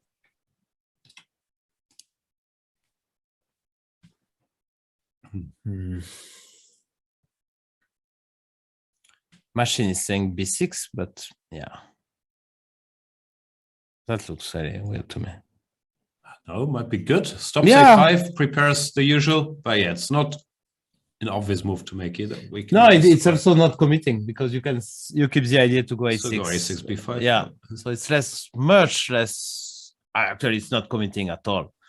And while a5 is a very committal move, yeah, obviously. Yeah. Let's see. b6 looks like a good move once you see it, but that's Yeah. often the case with computer moves. I'm not sure it's obvious. Yeah, you think it's not easy to spot, yeah? Collie is saying, is Magnus ill? He looks terrible in the video. Does he? He Plays played 97. He didn't worry about a5. Yeah. Yeah. He does. He doesn't buy it, simply. Maybe after a5, 97, a5, can I switch to knight e5 and f5 anyway? Good.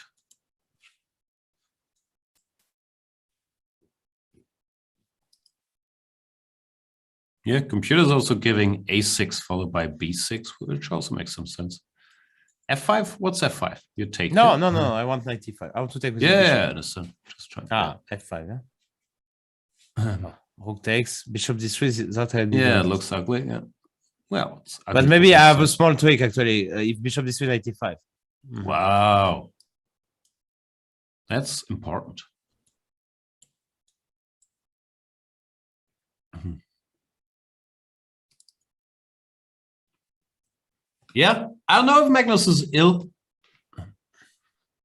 I would guess with him losing yesterday, sometimes I'm not sure.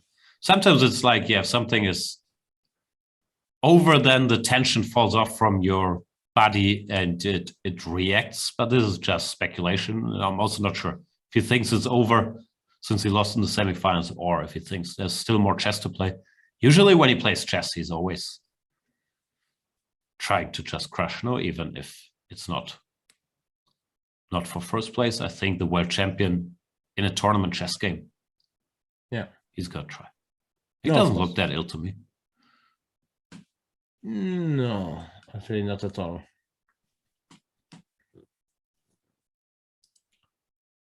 And yeah, it's not that he lost due to some stupid blunder or some blitz accident in blitz. I mean, he understands that his opponent played very well, and yeah, that kind of happens. So from time to time, it's possible to lose to such players. So yeah, I don't think he considers this to be a disaster. And yesterday he was tweeting about it and was congratulating his opponent as well as Sergey Karjakin. So yeah, he didn't sound too devastated actually.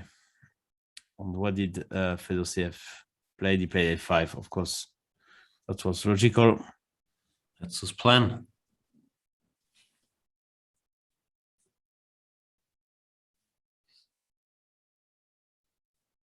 Now it's decision time for Carlsen. Pawn to a6, knight to e5, the direct f5. Some interesting options here. So knight c5 really not good, yeah? Let's say knight c5, rook a3, time, no? e5. Wow. I go for the pawns, but you should stop this live. Something wrong? Yeah, because we see the line. It's not very pleasant. Ah, sorry.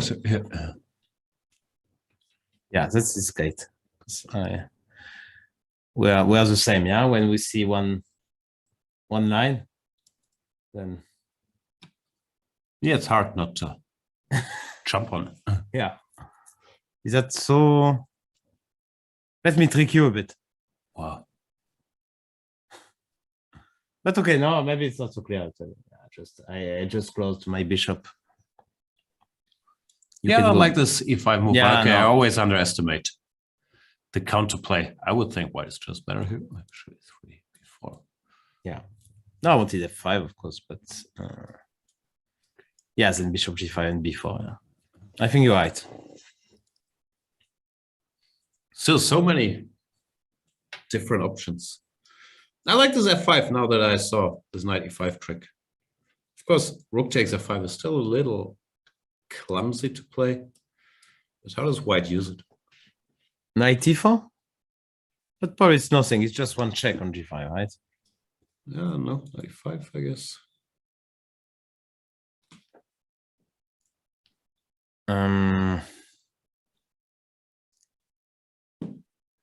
So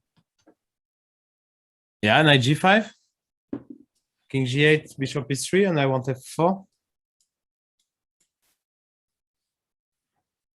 I don't know. I don't like it. This f5. I don't think Magnus will. Yeah. Don't believe it. Yeah, it's not that harmonious. Well, it depends if we're in time. It's sure. I wouldn't. All right. Do I give up?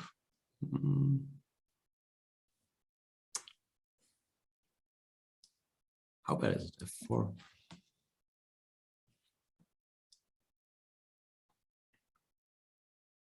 Just okay. F4.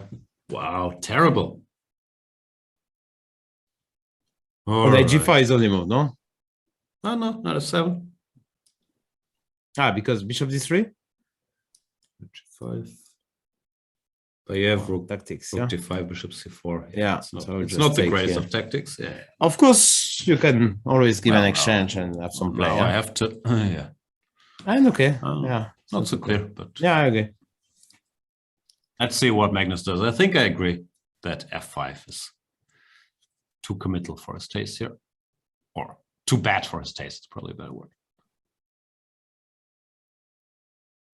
Yeah, but what else? Except 95. This A6 is really wow. It's so. But he could come up with a move like A6. Yeah, A6 I think is quite logical to go B6. So we start with B6. White maybe goes A6. No? Yeah, I think almost for sure. Yeah. How you do now to develop? I mean, it's not. No, you can't break this here. Let's see, 5 still, rook A3, Yeah. then B4 comes. It's always the same. So A6, B6 looks like a pretty standard plan, actually. Yeah, and then you get the B line. If you take, let's say, A6, what do you? Because then if you get like B6, AB, Queen B6, and then Rook B8, suddenly 95 is coming. Looks so Yeah, I good for guess. that. So maybe Bishop Yeah, E3 still here. this kind of stuff. How To bad stop. is this? Takes. Ah, you read. I think it's incredibly bad. 95 Rook B8, Bishop D7. Mhm. Yeah, it's counterplay. So you want A6, Bishop E3? Yeah, just to prevent the queen to. But maybe I can go 95 here, no? Or maybe B6, AB 95. Is that too clever? Trying to be too clever? It is very clever. Here, Queen No, B6. yeah. Knight A4. Yeah, but still. I mean... Ah, okay. That's Looks quite committal as well. But of course, unclear. Chat is asking, is this for third? Yeah, the match for first place, the game's already over. This one is the match for third place, which I'm not sure how interested people are, because match of third place usually, of course, is not the big one. But it's the world champion playing. It's a sharp position. We might as well stick around a bit, no? yeah. And the champion chess tour is not starting yet. So Yeah, why not? Starts at 5. Starts at 5. Frenchman, Alireza has to win today. He lost yesterday to Le Quang Liem. Wesley So made the door with Jordan Van Forest. They're playing? Today is the second match here. Yeah, Wesley it's the against second Jordan. match. So Aronian beat Mamediarov in the first one, and one more was drawn, which I cannot remember. I'm sure Sotiris knows. Last quarterfinals, but many exciting matchups.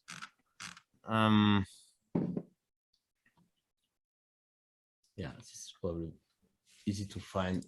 I will find it. 5 p.m. You have this Chessable, of course, Chessable Masters. And the last match is Artemiev Nakamura, which is also not too bad. It was 2-2 in the first set. So it will be very interesting again. Oof. You're really making a great case for all of our 17 viewers in the Chess24 GM Twitch chat here, switching to the main channel at 5 p.m. Ah. Okay. Sorry. No. I recommend going there too. Yeah, but I think anyway at 5 it will be over, you think? No. You think so? No. This looks like a long game in the making. Doesn't look like either side is trying to make a draw. F5. Now we're talking. You play at 5? Wow.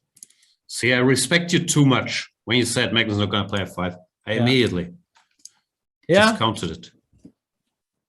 I'm very impressed.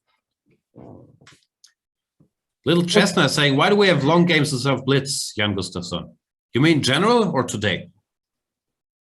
Like today, it's because in the World Cup, the format is always 2 classical long games. And then if it's still 1-1, they continue with a tiebreak where times get shorter. If you mean in general, yeah, it's a tough topic. There are many advocates, including, I believe, the world champion, that are in favor of more rapid events. But classical chess has a long a long history of violence. I still quite like it personally, these, especially the World Championship matches or candidate tournaments, the big ones in classical chess, where, yeah, I enjoy it. I think all forms have a right to exist. How do you feel, Laurent? Exactly, no, exactly the same, actually. Like, I don't see why one should prevail at the end. I mean, it's for any kind of taste, if you like more, let's say, more emotions. Of course, you prefer blitz or rapid if you like to go deeper into the position. Then classical is fine, but actually you have both in these matches or candidates, or even in World Cup where you have like, I like the mix actually when you cannot, let's say, these knockout matches. I think this is excellent format. That 2 classical games and then you go to rapid. This is the most not interesting chess wise because you have like a lot of good chess played, as we saw. For instance, we can name only, let's name only 2 matches: Carlsen Zipenko and Carlsen Duda. I mean, that was amazing. And also you have a lot of tension, emotions. So the mix is completely fine with me. Yeah. And Chad is also mentioning, especially now during COVID, there really hasn't been a shortage of rapid chess with the Champion Chess Tour. Other events are being held as well, of course. So everyone got their fix of rapid, and it's kind of fun to see players over the board. Yeah, playing exactly. some longer events as well. Exactly. But the World Cup was fun pre-COVID as well. Sure. It was always a lot of fun. So just so tough for the players, no? Like, yeah, no. I obviously have never gone very deep. I once made it till the second round. Even that was stressful. So I can only imagine if you're there for 30 days and just preparing, playing every day, you have a lot of tie breaks, how exhausting it must be, like, mentally, physically. I think that's just crazy, especially for. Do you think Fedosea for the second for the tournament? There's someone helping him? I would guess so, yeah. Okay. I'm not sure if formally.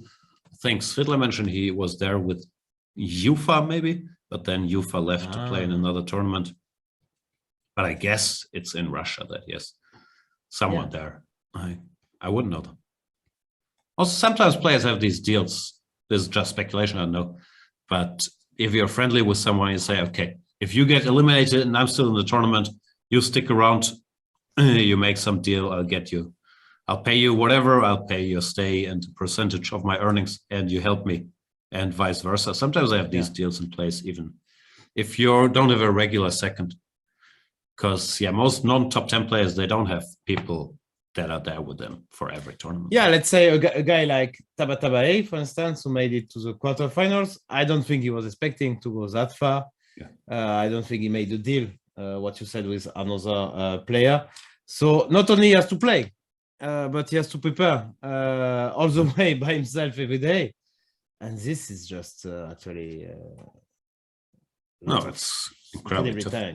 Yeah, incredibly tough.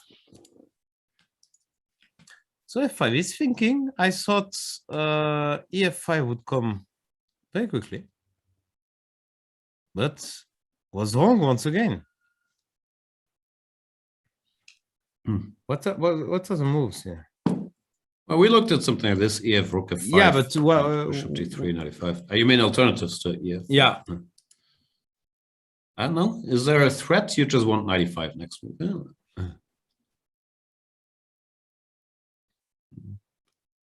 So I play, I don't know, some neutral move, Bishop G5. That looks strange. Yeah. But it's a good square for the bishop. That's for sure. It's covered. Looks at the pawn. Prepares it for. Yeah. What's not to like? Yeah. White is winning. What should we do here? Bishop G5 is very... Yeah, it's a very interesting move. It blocks the square for the knight, so I'm not sure if it's good. Can I? Yeah, exactly. Take, pawn takes, knight C5. I want C5 one. Oh, okay. Yeah, just to win a pawn. Very good. Wow. Knight C5. Okay, 3, bishop C3. Wow. Very giddy. Incredibly sharp. giddy. Yeah, it might be good. PC 94. Yeah, and now after Queen E3, I just want to take on G5 as a That's member also of the playing. Chicken Chess Club. I'm going to take on G5. You take. You E5. want something like that. If I'm not getting mated after D and Bishop H5. I thought you wanted Which D, is not- Queen G5. Okay, Okay, we're just making random moves. This looks very sharp. Let's see for Rook G3. and you could There's take also the a check here. Like, I don't know what's going. Yeah.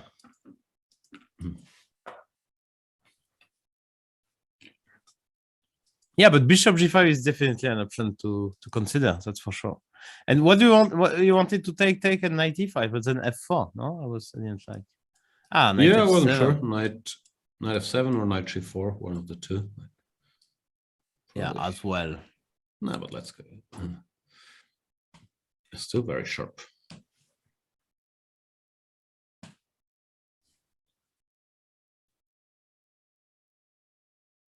Yeah, it's even hard to say who is better here.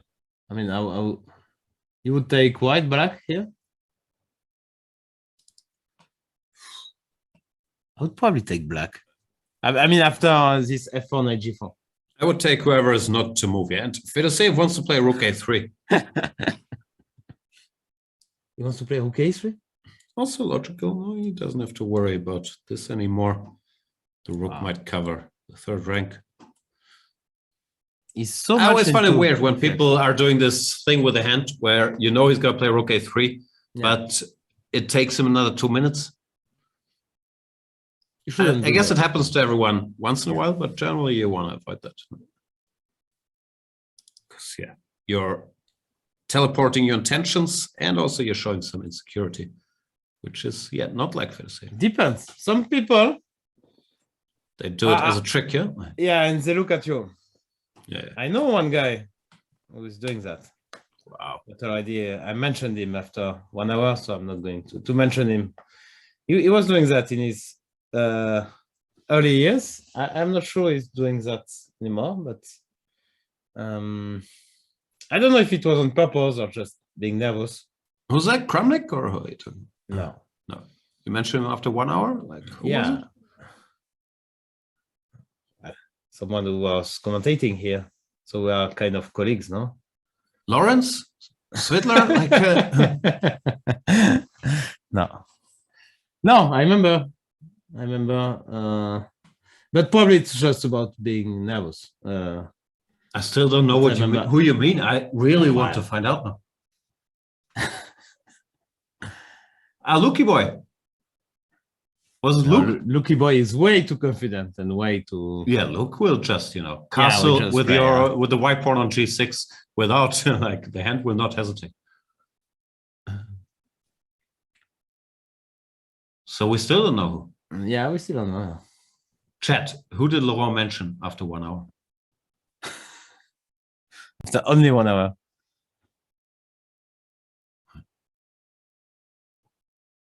We'll never find out. So okay, Yes, fair to say it. he's alone. I think there is still no spectators. Chat is Probably saying the- Anish.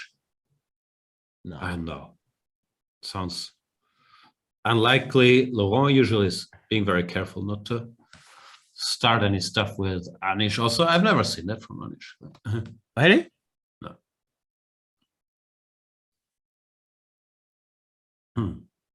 I saw for sure. And I'm not the only one because I even discussed with people. When are you doing commentary with Anish? Yeah, I don't know. I would love to. Make it happen. He's making some Anish, some I'm very parody. happy to step down. Yeah, I saw some parody, which was not. It was funny. It was kind of funny. Let's say. You the most don't, important. you don't sound like you thought it was. No, I mean, if it's funny, it's okay. I mean, if the guy who makes the parody thinks it's funny, then I'm fine with it. Rook A3 played. 95 played as well. Yeah, Instantly. very logical. Yeah.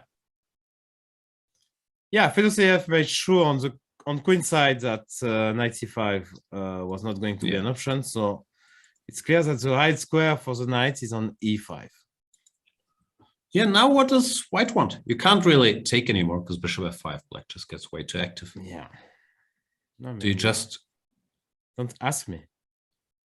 I mean, I hate... No, I really don't like white. I would take black 100%. Yeah, it's shaky, or it's tough to play. Like, so hard to keep control. Also, where does the king go? Like, probably white is fine, but I've lost too many a king's Indian looking position where my king wasn't safe to not be worried. Yeah, I think now I want to take on e4. Ah, you want to take with the knight? I want to take with the knight here. Okay, with the knight for sure. Sure.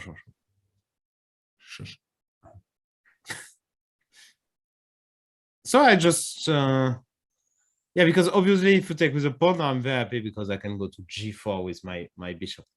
So that was my point. And then let's say you go g1. G1, I just take on e4. Of course, if you take with a pawn, I have bishop g4, which is incredibly strong, I think. Because now all the right square are just weaken f3, c4. No, we Too got stable. No, you cannot take do with the knight, and then yeah. So it means that you cannot move your knight actually from c3. Wow. So let's make it by elimination. What do you do here? Well, rook g1 is a legal move, no? Rook g1, yeah. So you want some massive fork on f3. You played, yeah. Bishop e3. Ah, all of this. Okay, if takes on e4, knight takes still because you have this knight g5 check. If you take on f3, so still.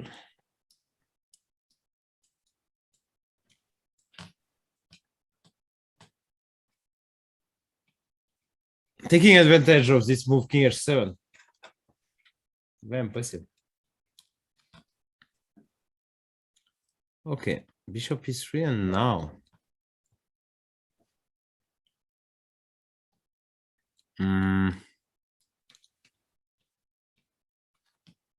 you want f4 or you want bishop d4? Or no, I mean as white. What is your next? Let's say So go let's bishop make d7. a neutral move. Bishop d7.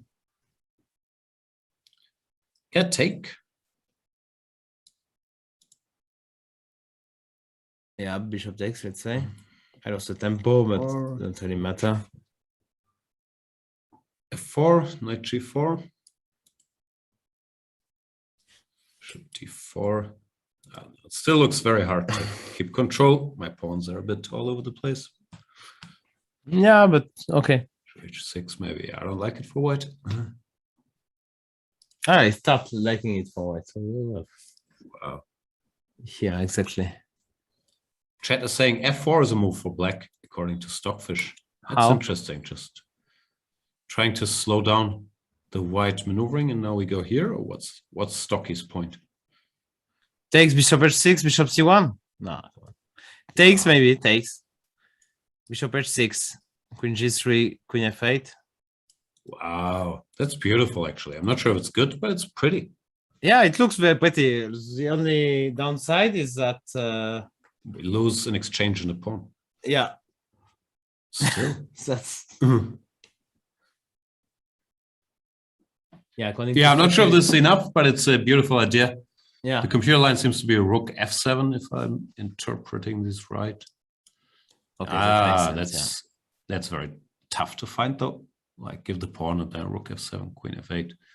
Because white is not in time to remove the bishop again. This pawn is hanging. Here taking this is just too much compensation. And there's no more knight e4, knight g5. So that's why it's worth giving up a pawn.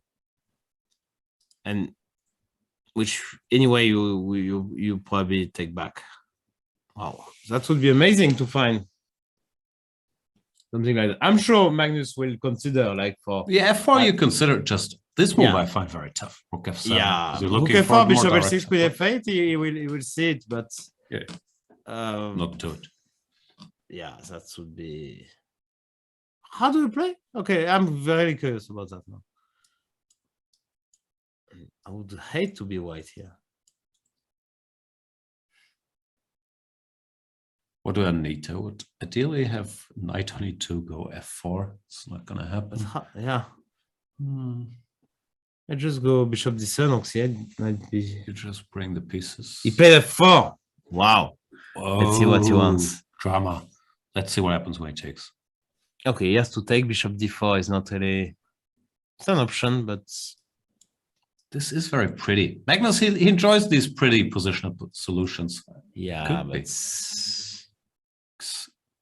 It looks so easy to play for black. It's just but white stabilize, you lose, but white might not stabilize.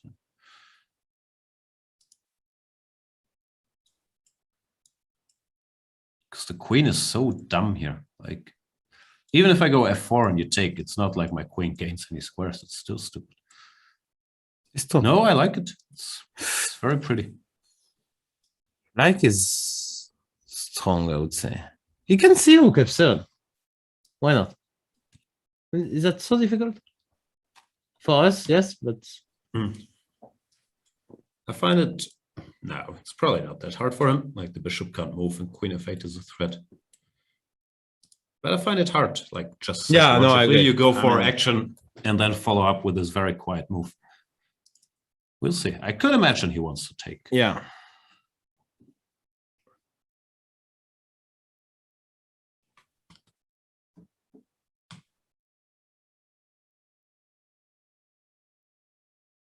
And he's thinking, yeah? Well, bishop d4 is really an option?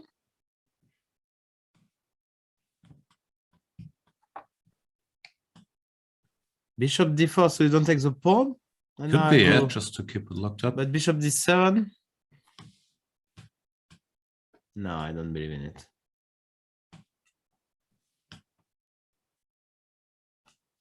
Even b5 now might come. Looks like, yeah. No. He took on f4. Let's see. Allez. Allez, play the rook. Where? I don't know. Not f6. Ah, rook f7 is very good.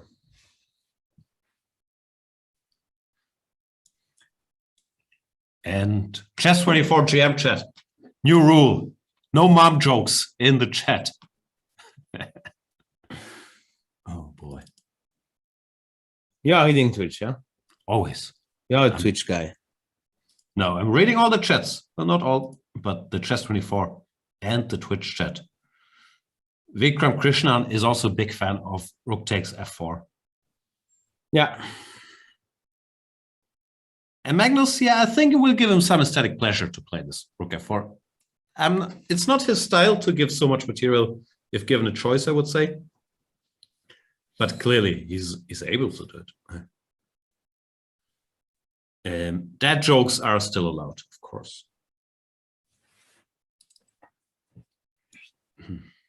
I don't know, I'm curious to see CC. They have CC, huh?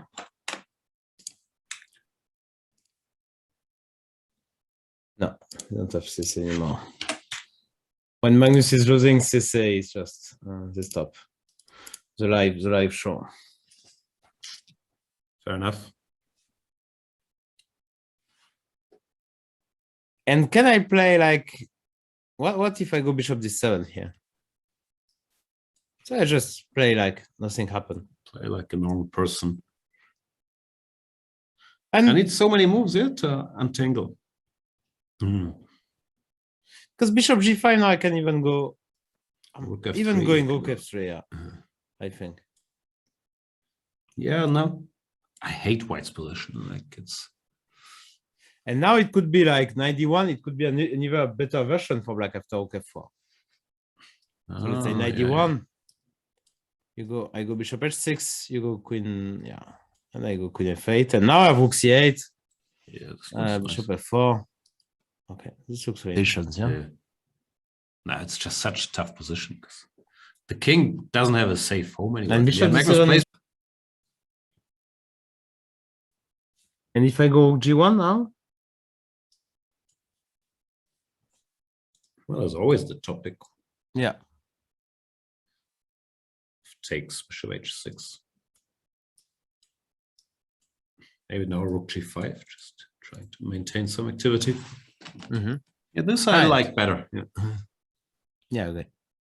Because takes, queen takes, and then f4. It's coming up pawn takes. Yeah. Yeah, whatever. And okay, so after g1, I will probably go. Okay, you can make some move. Yeah.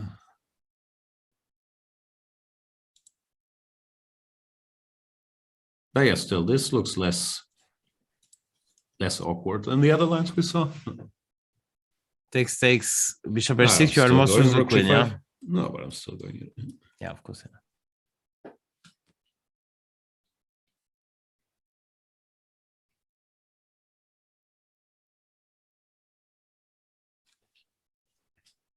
Yeah, I don't know. I can go b5 here. Has to be calculated. I think g1 makes a lot of sense, but anyway, we're not going to guess a single move here from Fedosiev, in my opinion. It's very hard to guess his moves, no? Yeah, he's just very confident. Yeah, like and all this filter, this looks risky and so on. Yeah. He doesn't have, so he just thinks, I guess, differently than us, but also clearly a source of success, like this a4, a5, rook a3. I kind of like it, but it's so ambitious to just push the pawns on the queen side after having gone gf. It might backfire, but it's still impressive to be that ambitious. 91 wasn't. 91 is your move, yeah? No, rook g1 looks like the best move. What we've seen so far. Ah, no, okay, that was stupid. G1, I wanted to, because you don't protect h4 anymore, but if I go e6, you have bishop g5 with tempo and yeah. Yeah, no. Not good. I agree. Well, Magnus is doing this thing. I never like it when my opponents do that. Yeah. Standing up, staying next to the board, studying the position. Like normally happily. Yeah, it drives me crazy. While you're sitting there thinking, it's not forbidden, but it's very unpleasant when your opponent does it. Chat is saying the computer line after the exchange sack was funny. Okay. With the king running quietly, how does it go? Bishop h6, queen d3, queen f8, and king d1. Yeah, the king just goes to c2 and b1. King comes. Computers aren't worried about nothing. As usual, once you see it, it's good stuff. But yeah. You think so? But how does it? I mean, bishop f4. Okay, why is good stuff? Bishop d7. You're not impressed. No, rook c8.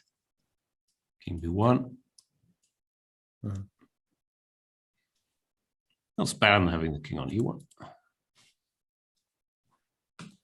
Yeah, I cannot really arrange b5 actually. Can I? No, at least my rook starts playing. Still looks like compensation, but let's say even some slow move like queen e8 just to be able to play b5, e. Queen e8. Protecting b5, no? b5, I want ab anyway. AB, and then b5 again. Yeah, of course it's. But I like the bishop on f4, which is kind of. I mean, you can untouchable, except if you manage bishop moves and 92. But this is not really. This is not easy. Yeah. Okay, maybe we have to fight against your plan. Okay, we're making random moves here. Yeah. Bishop d7 is played by the world champion. And so one last question after rook g1, rook f7. So back to the first line of Here. Yeah. How is it, objectively speaking, just to understand? It's just very good, one queen f8 again. Yeah. Oh, it's just very good from last time. She says equal as far as I can see. 91 is played after all. Wow. Now is your sacrifice coming?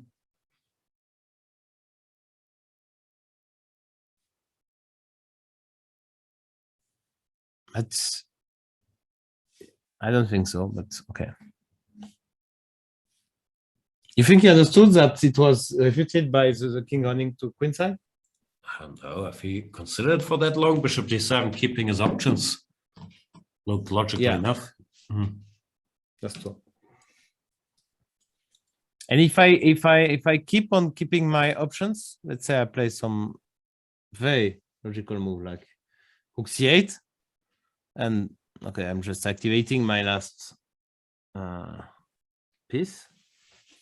What's the point of 91? No, you want to move the bishop, yeah? Bishop g5 or bishop g3. That's the point, yeah. And yeah, he takes. Here we go. Allez. Allez, les bleus.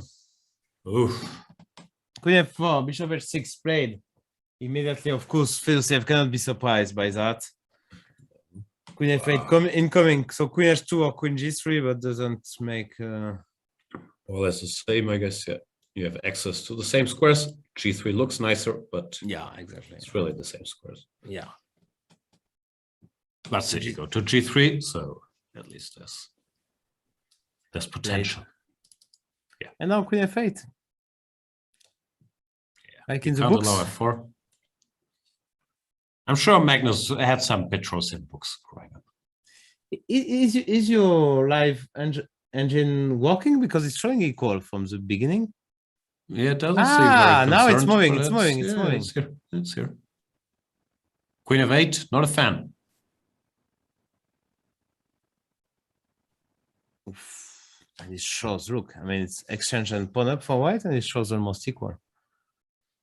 This means it's... Okay, but to us it almost looked like white was in trouble, no? So giving it some edge for white. What do you do? Rook c3? Like, now at least we can challenge a rook coming to the c file.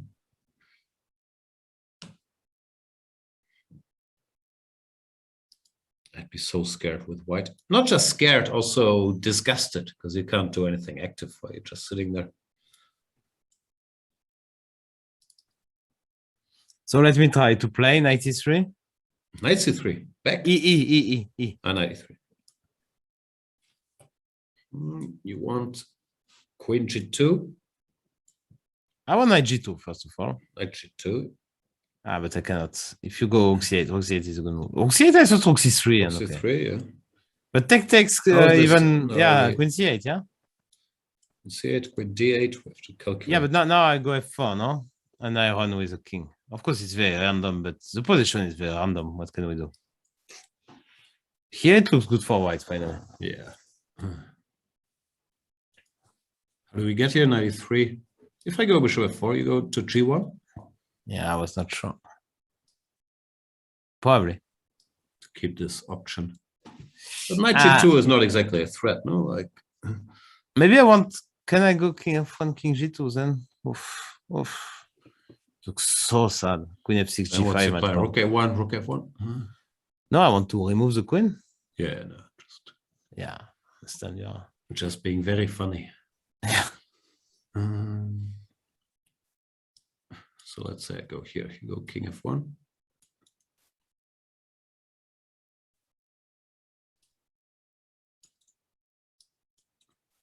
It's a funny position.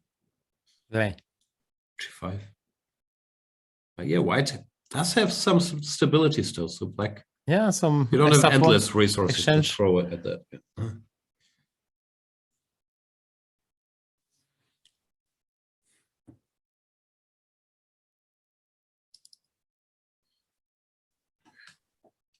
Very interesting. Yeah. And Magnus, well, he must be devastated by what happened yesterday. But he will probably enjoy, you know, playing a sharp position, playing some nice positional sacrifice. Like, okay, if he loses, the enjoyment will be less, but sometimes you can recatch your spirits just by doing interesting chess stuff. Yeah. Let's... Laurent, I need a little break. I need some new coffee. Me too. Shall we tell people about the house? The house, our presenting partner. We would like to thank them for being our partners for this event. We are so happy, especially Jan.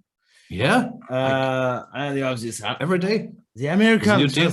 chess magazine bundle, limited to the first 20. You have the six past issues, including the brand new war issue number 22 for only 99.95, which means $16.65 per magazine. Wow. And you can learn a lot about the Marshall Chess Club, Mr. Marshall, all things Marshall connected and collected in that issue. Can't wait to get my hands on it. So I will get my hands on some coffee and we'll be back with a very exciting game by the world champion here. See you soon.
Welcome back, everybody, to our coverage of the World Cup finals and the match for third place. The finals ended very quickly today in a draw between Sergey Karjakin and Jan-Krzysztof Duda after Karjakin mixed up the move order in the opening. He had to settle for a move repetition. But the good news is we have the world champion in action. It's a very sharp game. Laurent Fressinet, Magnus Carlsen sacrificed a pawn and in exchange a rook for a bishop. But he has a lot of compensation, doesn't he? Yeah, he does. That's for sure. The queen, you see, is a bit kind of self-trapped on g2, not doing much there. Also, the king has to stay in the middle. You can still castle, though. Can you? You can, but do you want to? Because h4 would fall, yeah? Because then queen f6 and yeah, it's still not pretty. It's black to move, so you go rook c8, I guess. Just the problem of rook c8 is the line with rook c3, and you don't want to exchange pieces because you are, unless you have something. But here, do we have this line? Because I thought okay, in our line there was some f4 coming more quickly. Not sure what we had. No takes and queen c8. What do you do? Aha, okay, it's a different line, yeah. It was without the bishop on f4, so this is probably just much more clever. Wow, here we have a problem as white. Can I just castle? Oh, c4 first, c4.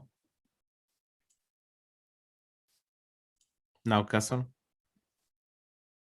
Queen a5 just, yeah. Queen d2 is coming. Maybe rook d1, but it's already this pass pawn on a pawn. Yeah, you can go, yeah. Just push them, yeah. Bishop e3 also sometimes might come. Poof. So sad to play as white, actually. So what else if you don't go? Because I think I do actually think that rook c1 check is a real big threat. You don't want to. Maybe you do. And if I go king d2 now? Let's check our options. Sorry, my so many options. King to d2, short castles. Okay, king d2, but oh, you're asking for. Yeah, but Fedosiev, as we mentioned many times, he's not the guy. He's not afraid. Of guy. Will be afraid. I don't know. I don't know what's natural. Let's try to bring the queen over, maybe. So rook c1,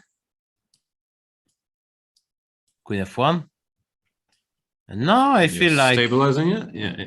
No, I didn't see. I mean, I want to take queen c1 and yeah, of course, endgames are just probably hopeless. Yeah, we need one more punchy move. Maybe queen f6. Yeah. Oof, that can be incredibly nasty, actually. Okay, still can go with rook c3. No, we have to do something about knight f3, queen b2, rook c3. Is there anything? Maybe there's some even deeper move like queen h8. Then we can take and go back to d8 to see it. I don't know. Wow.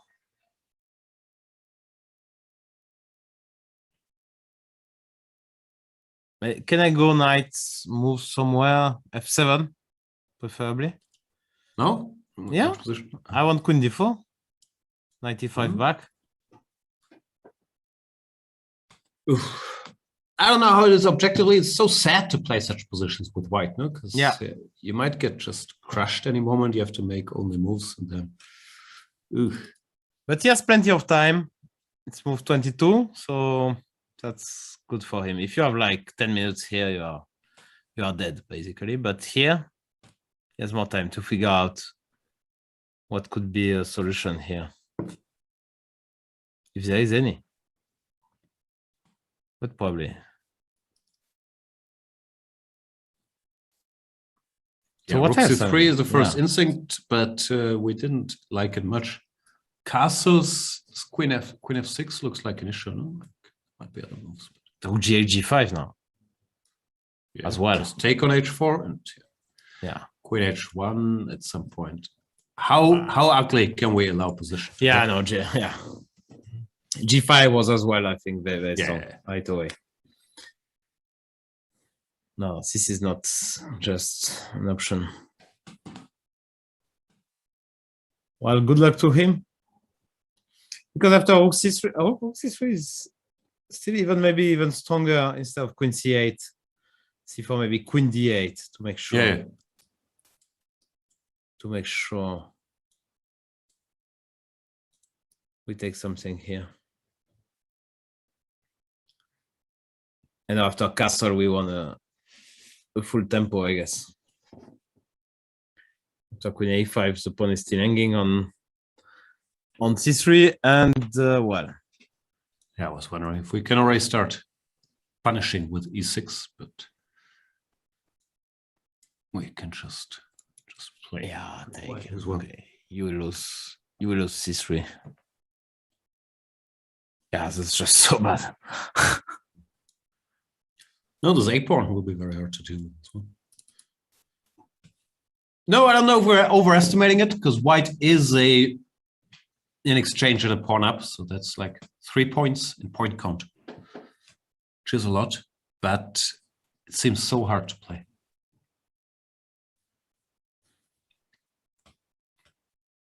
What's the first line? And Jan says king e2 is fine. Jan Kutuzov is telling us. Maybe. King d2 is fine? That's what they say. That's what one guy said. The chat. Yeah.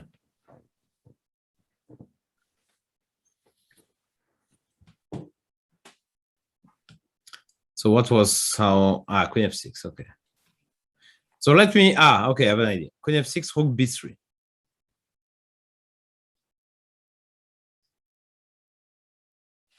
Queen f6, rook b3.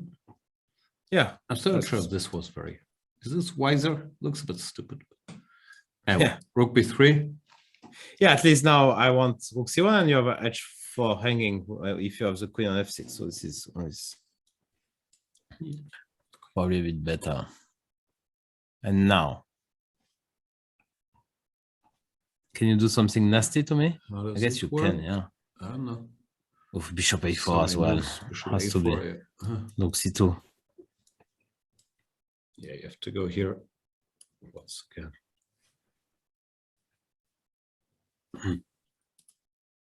Because of takes, check. This will end badly somehow. Yeah, a takes b6. Oh, sorry, rook b6, rook b7, of course. Yeah. Yeah, no, this is not to be trusted. I don't see a mate yet, but doesn't mean there isn't one.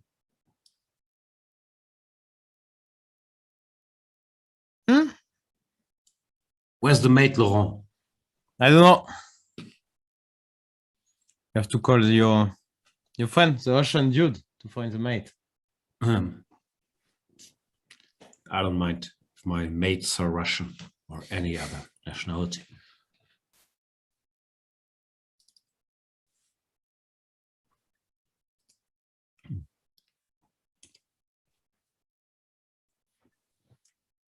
Calvin Amai is saying, how do you assess Magnus' preparation for the championship? I worry that all the online rapids during the pandemic didn't help at all. And, well, that was one of the points to play this online, this over-the-board event, this World Cup, which doesn't qualify him for anything, but just... Just for the love of the game? Practice. And winning the World Cup, of course. Rook c3 played. We're talking about practice. Yeah, not a game. Practice. Rook c3. Both sides still have time, but not an abundance of time. 24 minutes for the world champion, Magnus Carlsen. 33 minutes for FIDE. Also a sign of his confidence. He's ahead on the clock, even though he's, well, to our mind, under all this pressure. So what else instead of taking? Actually, I don't really see it, to be honest. Take it. Take it. Yeah. Take the rook. Leave the And now it's a decision time. This has to be calculated. Queen c8 or queen d8. Just Queen d8 looks so good. I don't see any problem, frankly. Can I go king d2? Give me. Rook c1.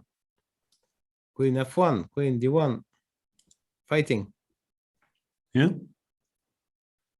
Not that bad. No, it's always compensation. The question is just, at what point does it switch from compensation to just, winning for black? And I'm not sure if we're there. Yeah, bishop b5 actually could be a very interesting idea. Why don't you like b5? You just want to push. Queen f1? b4.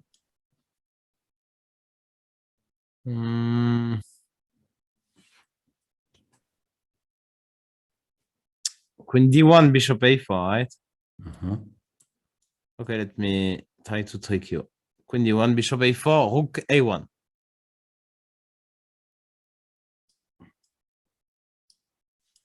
That's a trick.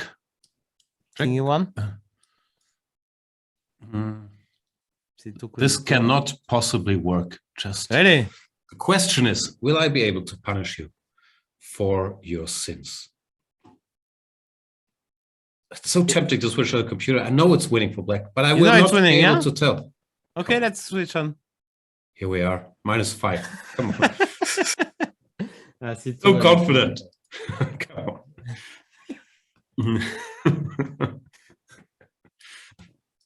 But yeah, there was no direct win. It's just, this wins. Yeah. No direct win. Only +5. Yeah. Okay. So it took, and now queen d8 or queen c8.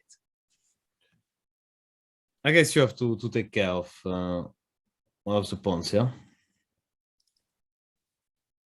You have to come with the queen now. It's clear enough, no? Here or here. The big question is which one. But this looks so good, because if we get the a pawn, like even if you tuck your king away, we'll have such an easy plan to push it. Push it good.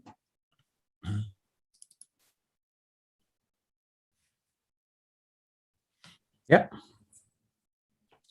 There's a question which I was also wondering. It looks so insanely slow, but maybe a6 just trying to slow black down a little is a move.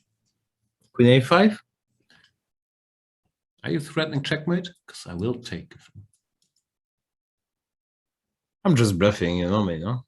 Again? Queen c3, king f1. Such an ugly cluster of pieces, but at least we have the b pawn. Queen b2, queen b2. You're hoping for bishop a6, queen a1, yeah? Not today.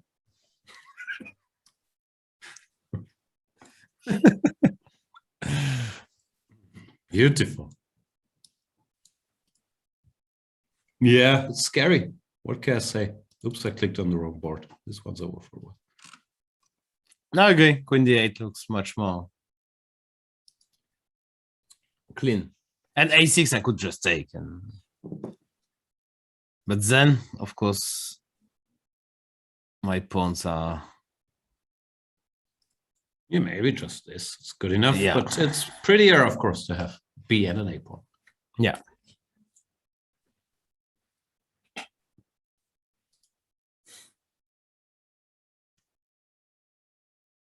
So let's try something with castle. Maybe. I don't know. Again. Poof. Queen d8 castle. Queen takes a5. Still curious about e6, but no, let's take the pawn. Rook c1. Have we been here before? Not Something exactly. Similar, queen c5, maybe.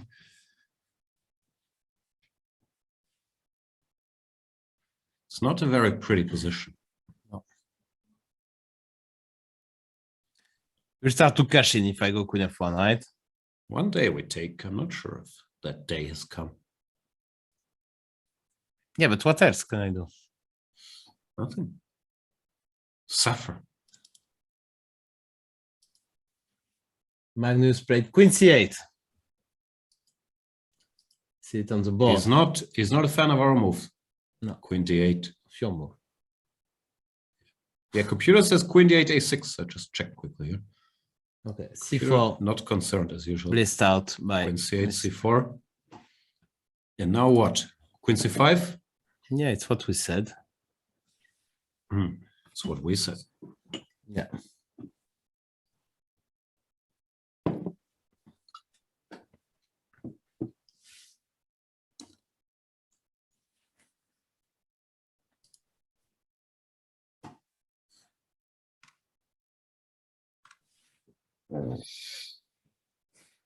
No clue. No, the tricky thing with these positions is, since everything looks so pretty for black, when is black actually better and when is it just enough compensation? It's a weird balance. Queen c5, what do? You castle? What can I do? You have to take a pawn with check. It's almost mate. I have to castle. I have to. I mean, there's no choice.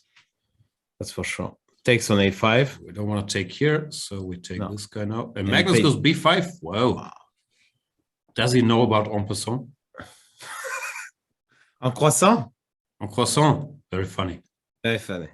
Because if you move the pawn 2 squares from the starting position and it lands next to an enemy pawn, you can go en croissant. Maybe he doesn't know. And yeah, it's been played. A takes b6. En passant. A takes b6. Why do this? This is too deep for me. Why not collect the pawn? This is also not very fast.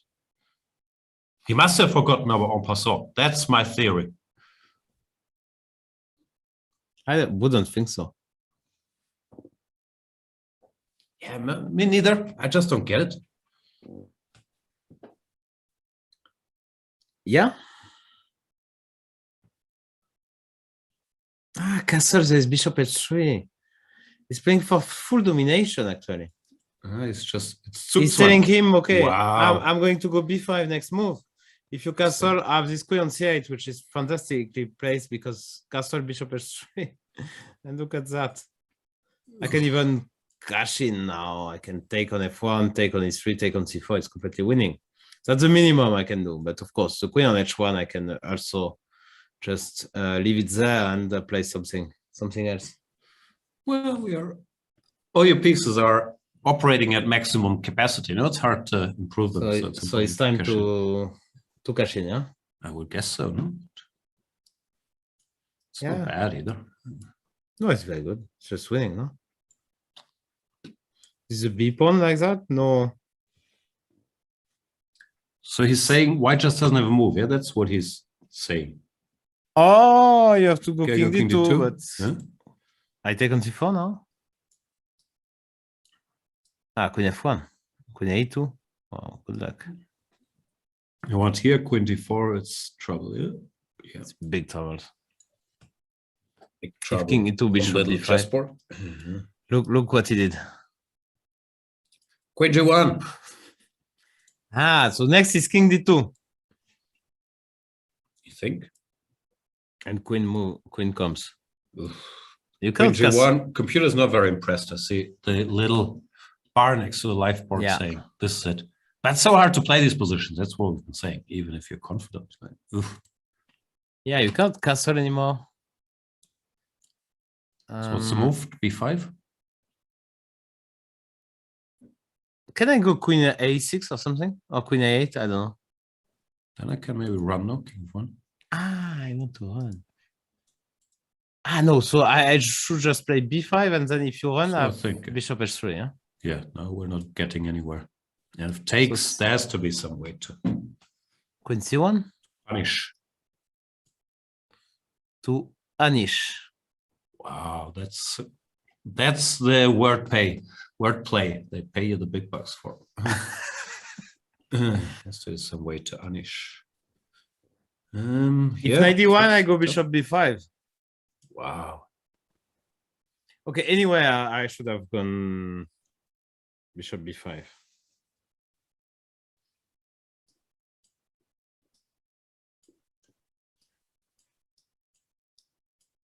No, but I could take on f3, no? Ah, this is good as well. Wasn't it a fork? After bishop takes b5, knight take f3, I think was the end of the game. Move 30 here. Yeah, this is just... It's not bad either. Yeah.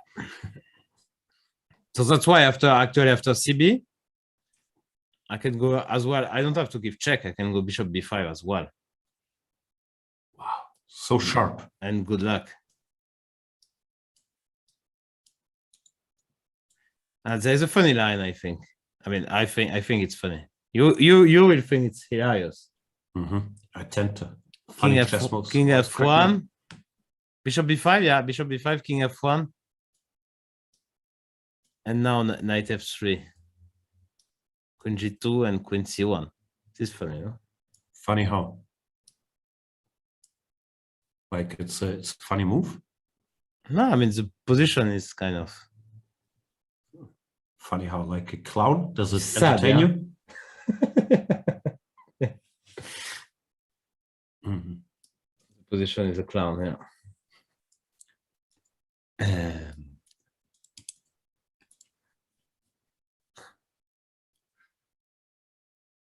Yeah, this is pretty.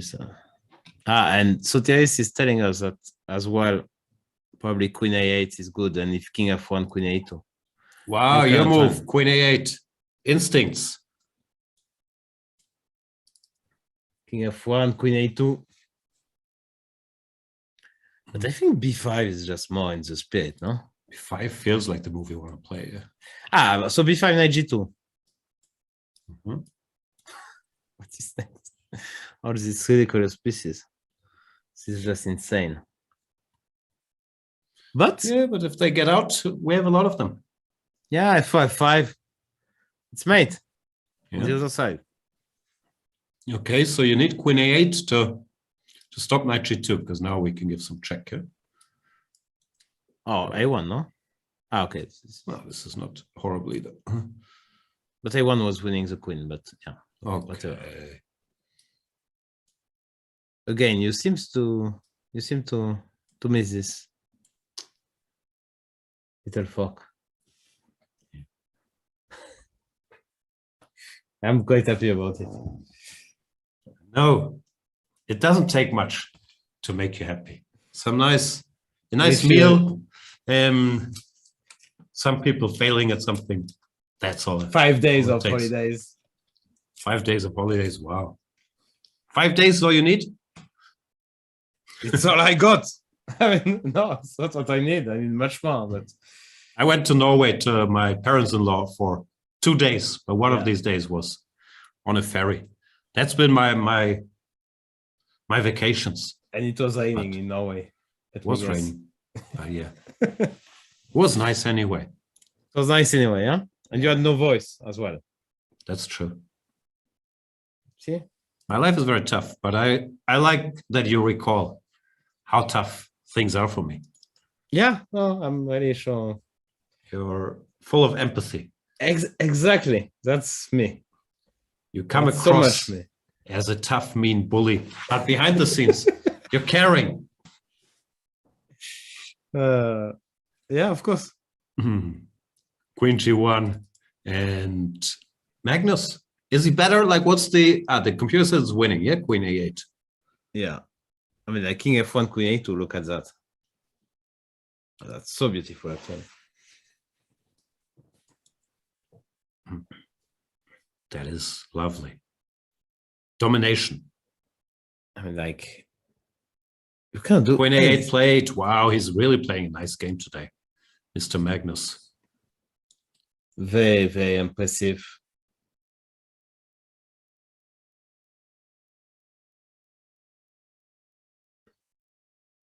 Now let's see. But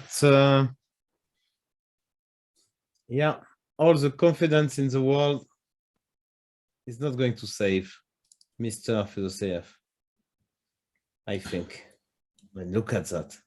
Queen on G1, Rook on H1, King on E1. Oh boy. Are you confident over the board? I mean, Depends against whom. okay.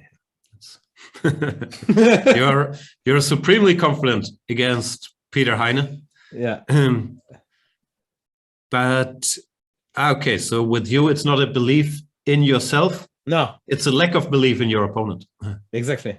I Sometimes see. I'm just not enough confident because I believe too much in my opponent. Wow. That goes together, no? I don't know. I always believe Telling in my you. opponent. You always believe in your opponent, huh? Yeah. I don't. It's a great way to live your life.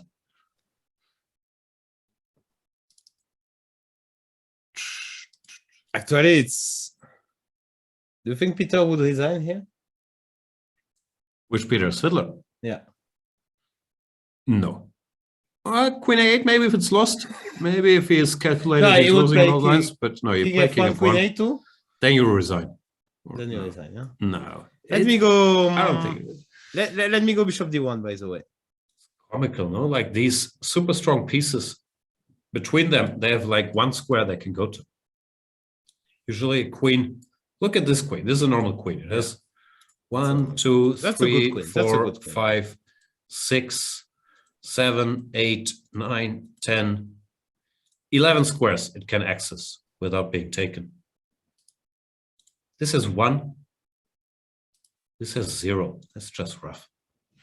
Bishop D1. Ah, but okay, I want King G2, but Bishop take E3. Wow. No, I wanted to play King G2, but no. You can't. How do we? This looks good enough.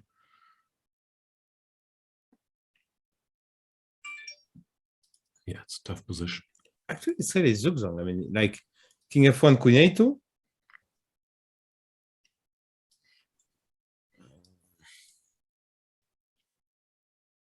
Yeah, King F1 played. Okay, I Knight G2, think- Knight G2 now. I think Fedosseev understands things are grim. And Magnus blitzes out Queen A2. So where is the victory? Check Knight E1.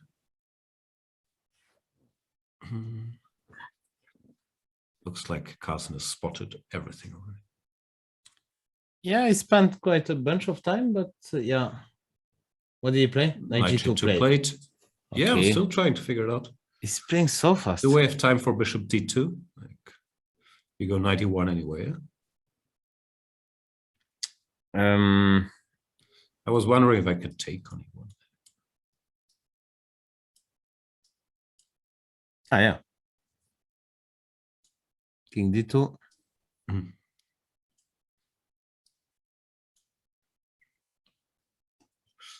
E3. Okay, what's going on? Come, baby, come. King baby, F4, come. Queen D2. King G3. Okay, it's Interesting. not a good yeah. position. Yeah, that's the minimum. And the minimum is pretty. Minimum is completely winning.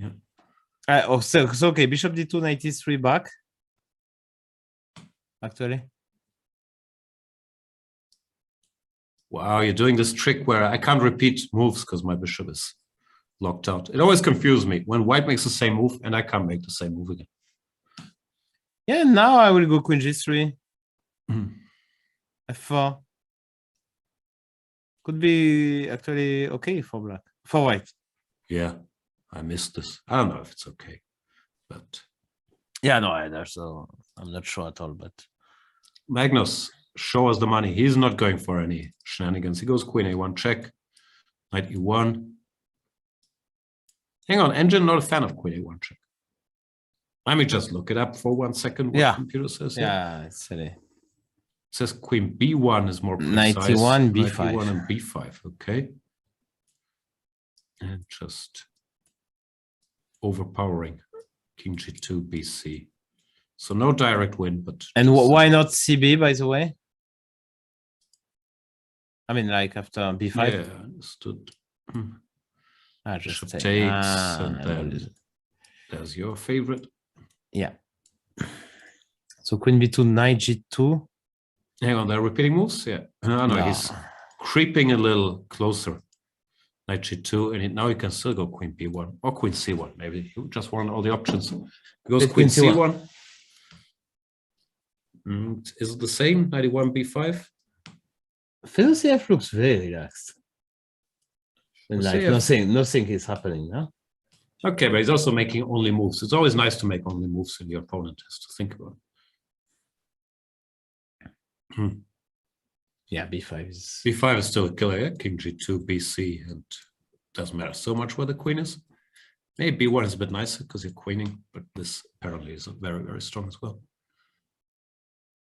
There we see the champion. Of course he will do it. Look at him. The killer instinct. He knows he's breaking through. What did he play? Queen D2. Wow. Queen D2, he thinks it's checkers. This is chess, not checkers, Magnus. Look at this. So Knight G2, so he will just repeat? I mean, come back, like nothing happens. But now Knight D3 that's his point. This is the clincher. David clincher, because here it's checkmate. And if knight takes f4, we just calmly recapture. Another picturesque situation. Exactly. So that's what he spotted, meaning you can't go knight G2. Wow.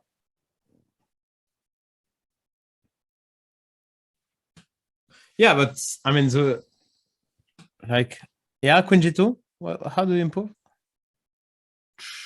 So do we have B5 at some point? Ah, no, yes, you have to go back to this line apparently, Queen C1 and B5. Wow. If I go B5 here, now you can take. No, he's going to play Queen G2. What else? I mean, he spotted already Knight G2, Knight D3, that's for sure.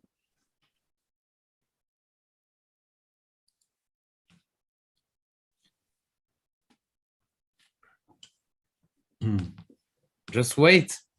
Maybe Magnus also understood he has that option. He's just checking if he wins directly after knight G2, knight G3. If not, he'll go back. He was zigging, but he's happy to go back to zagging if he needs to. Sorry, not knight G2, but if Queen G2, apparently the way to win is to go back. White is nothing better than this because you need to free the square for the king. And now this B5 is still strong. The point being here, if takes, this wins.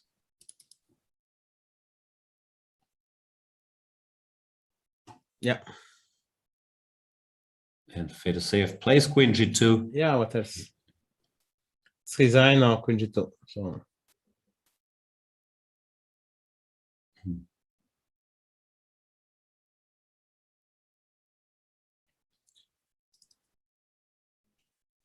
Now will Magnus go back to this Queen C1 plan? It's not so obvious, I think. No, because the queen looks nice on D2 as well here. But... Can I win another way? Let's say bishop A4.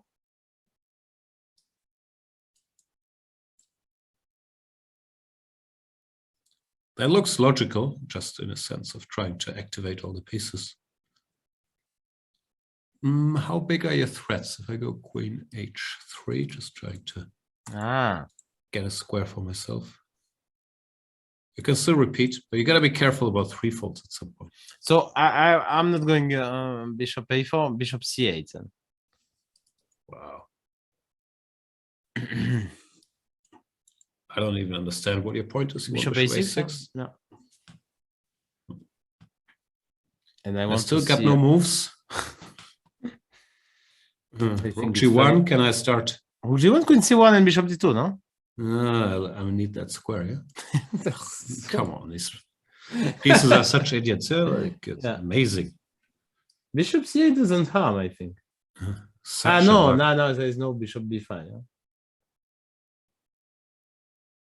Oh, now King comes the G7. king He goes.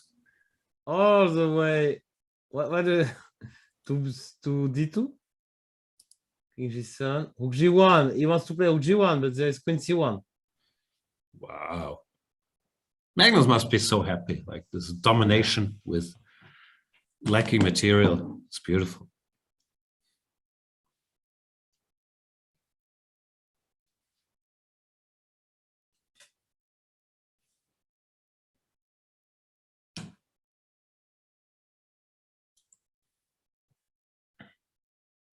No, there is a small. Yeah, I mean, like the people who made it to the World Cup final, for sure, they deserve to be in the candidates. That's not even a question.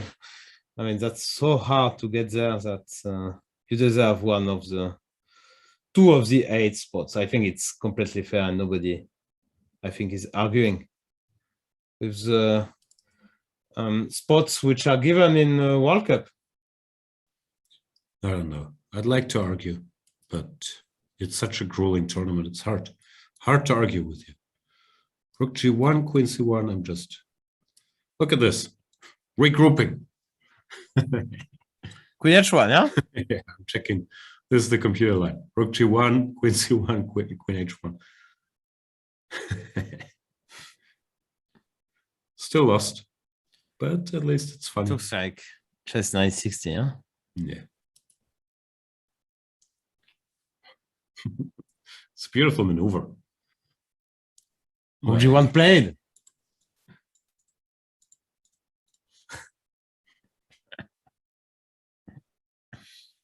Queen C1, Queen H1. Wow, that's beautiful. The idea being, of course, to play King G2, so maybe Queen B2. One more time, and then I mean you have to go Go for back. this B5, yeah. Yeah, it looks like he still has to. Maybe There's it's one fine. last element needed to break this down. Yeah. And now, actually, with the queen, I thought this knight f3 is protected. So let's say you cannot go here. Let's say b5. I mean, let's say queen c1, queen h1. Now you cannot go here because you just take, and now it's Queen nice for covers white to have everything. queen h1. Yeah.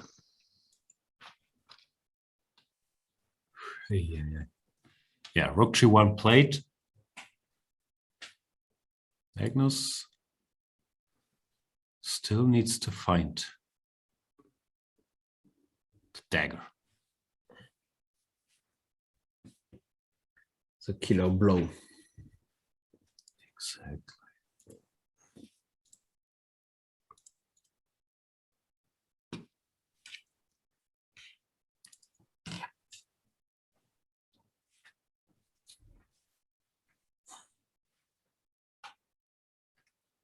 Yeah. I mean, should he wait for the time control? Play some random king move? It's always dangerous, no, to play this repeating game. Okay, the king is No, on you G7, can go so to you can. C7, no? Yeah, you can Why not? put it somewhere. What's the problem here? It's funny that white can do nothing. Yeah, like, Yeah, he of plays king course. f8. Yeah, I think he just... It's not clear to me why the king is safer Yeah, on C7 probably than not. H7, but yeah, why not? Maybe one day I can come to a6. C5 check, but It's pity. I wanted to finish the game like, yeah, C5 check, yeah. yeah, C5 check is a problem. Funny position, yeah. White is material up, but can only shuffle around between these two squares. Can I go? I have an idea. I go to C7 with my king, let's say. Okay, you just wait. Tuck, tuck. King c7, queen g2, now g5. Wow. Queen G? yeah, one knight g6 and h4. Wow. Really going for domination. No, looks nice. This is your position. Like you have a feel. I have a feel for domination. You got a taste for domination.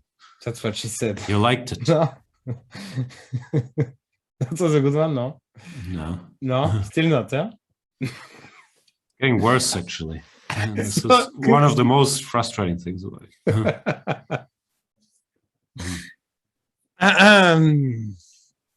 Yeah.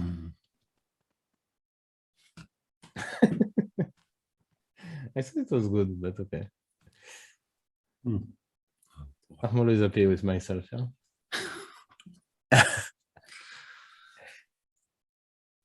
Chess 24.5. Don't use that clip. E6. What's the sicko doing? E6? Whoa. Might be a good move. I'm just surprised it's not as pretty as it used to be, changing the structure like this. But he needs, one more domino to fall. He wants to take, and then after ED, go bishop f5, well, CD. Freeze the B pawn. So why does it take? Yeah, but I mean, the timing as well, move 36. I mean, why don't you bring the king to the queen side first then? Then it makes much more sense if you want to open up the center. King on f8. Okay, probably the same, yeah. Yeah, the timing is odd. He also has less time, so it's not like he's making Fedosseev take difficult decisions in time trouble. Probably just thinks this wins. Yeah. Wow. And E6 a computer move, yeah? Maybe he's just a machine. What? Knight g2 is still... And now what's the dagger? And now you can... you can just take here, yeah. Take here and you win. Sorry, this is the B5, comp line, and Queen there's f3. not enough counterplay because all these squares are covered. Yeah. This looks like this bishop and knight versus king. Yeah, it looks for one move like you're breaking out, but you're actually not breaking out. Yeah, you have to go now king h1, queen f1 if you want to, but to do something. But now the B pawn is just... Wow. Such domination.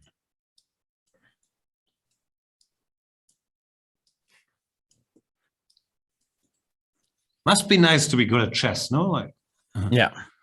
Oof.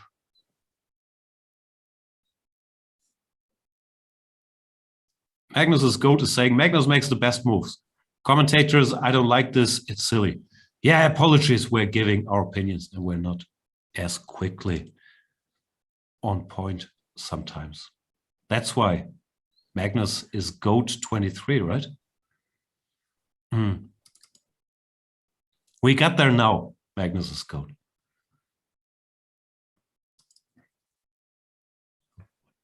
E6.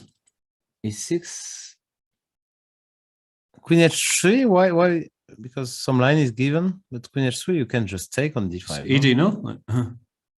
Yeah. I mean, some king e7, he said, but probably take. Take. Yeah. Of course, take.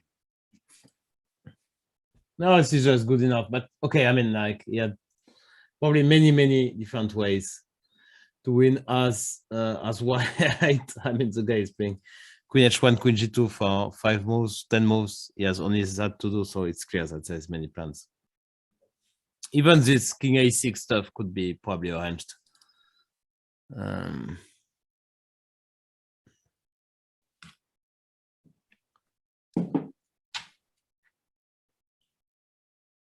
Yeah, so let me, I like the line of the comp now. Takes, bishop rook g3. But I'm not sure what I'm threatening.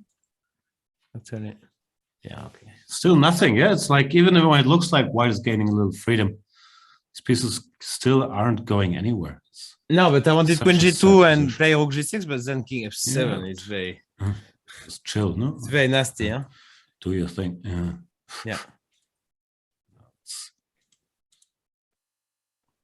I haven't seen this very often. Just, such a box for the pieces that can't be broken with such powerful pieces. Like it's a very funny construction. Yeah.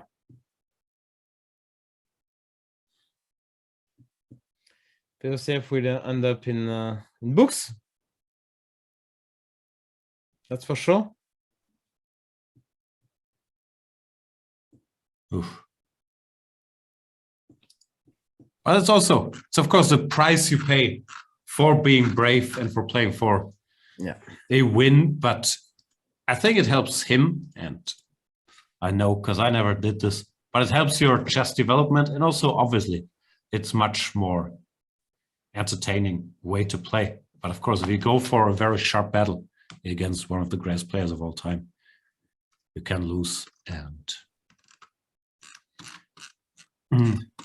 yeah, also can be a pretty game. Yeah, in terms of match strategy, I think it makes sense that even if Magnus lost tiebreak yesterday, I think that was the second one he lost in the last 12 years or something, after he lost to Ding. Yeah, in service. So I mean, the we odds don't are not count really good. the online stuff. Yeah, if we don't count the online stuff, then it's you want to try something as white, and I think it makes perfect sense. Of course, well, it didn't go very well. Yeah, that's the least we can say. He played Rook G3 here, trying to do something. But after ED, what's the So if it's rough here because of CD, the B pawn just runs, I guess. Yeah. How do you stop it? No, you can't stop it. If ED, this bishop gains access to one more square. That was the point of E6. And this might be the last domino to fall. Queen G1. I guess we still have time for all your sadist covering G6 business. But yeah, but it's already covered, twice. So you want to cover it the third time, just to make sure. No, just to free the knight, but maybe we don't need to. How do you win? No.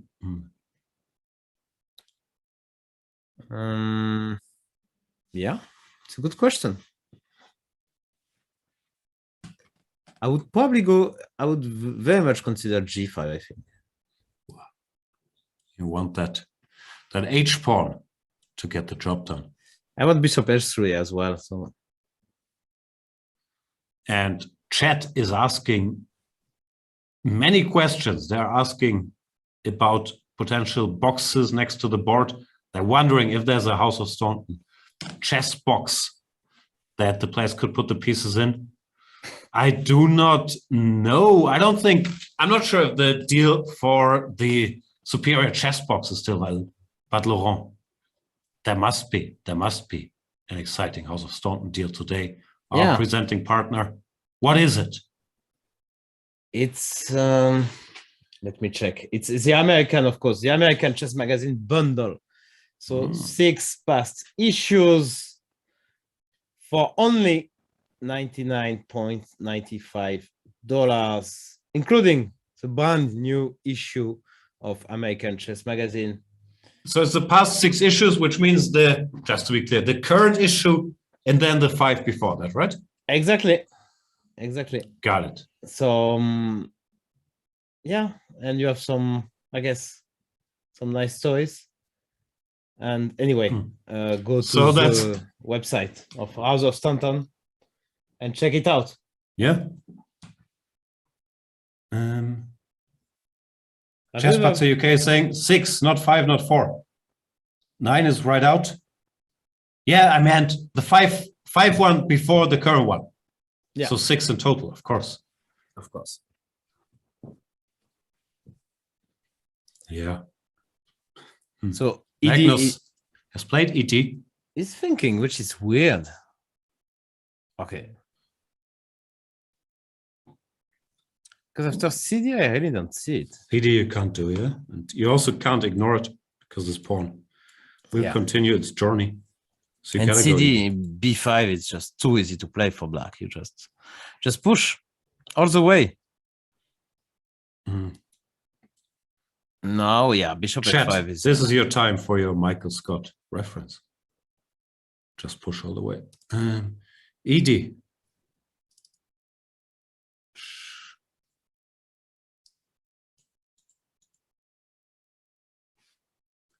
And ED. Mr. Dodgy Chess is saying paper is just really thin wood. Hard to argue. I wonder if Mr. Dodgy respects wood.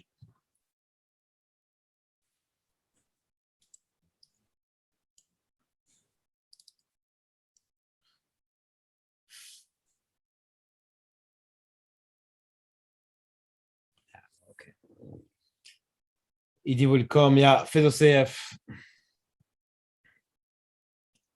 Okay, he realized a while back what was happening, that's for sure. But now, he of course realized that, well, it will be time to resign pretty soon, actually. Yeah, I guess he knows it's lost, but there's also this, you know, going through the 5 stages of grief very quickly. You look back at what happened in the game, and what you did wrong, what you could have done better, and so on and so forth. So it will take a little time, but I'm not sure if he's ready to resign. Not yet, not yet. I guess you go ED and you wait for Magnus to show you. Ilya Chesnik in the chat wants to know, Laurent, sometimes when you're in a hotel, or let's say you're on the road, you need your clothes, you need to give them to hotel laundry, or you bring them to some laundry, right? Like, for sure. How do you prefer getting them back? Like, do you want them folded or hung on a drawer? That's a big topic here. Okay. Yeah, no, well, depends what they offer. Yeah, I mean, it's not, doesn't really matter, but in general, yeah, when I go to some hotel room, I take care of my stuff and put them on hang them on the door.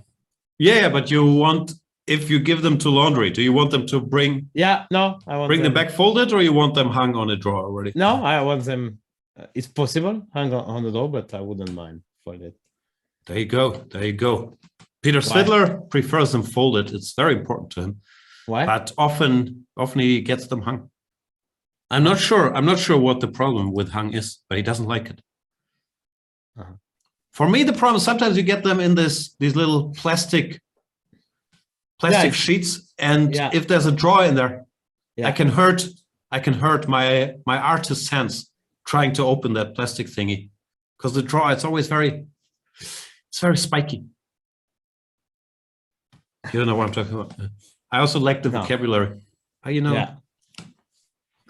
It's there are spikes in there sometimes. So maybe that's why Peter prefers the folded thingy.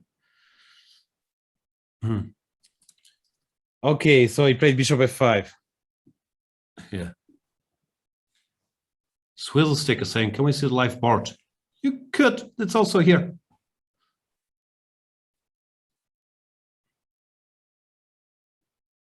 This happened, and it's just a question of waiting for the grand finale, but Magnus still has to execute. Like, there are many tempting options, but he has to decide when to cash in. So no need yet for FIDE to give up at all. It's frustrating though. He plays rook g1 back to be this dominated. It's not fun.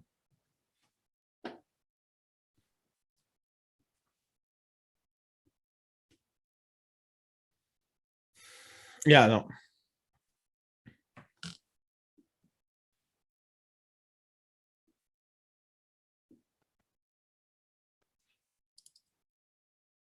G1 played.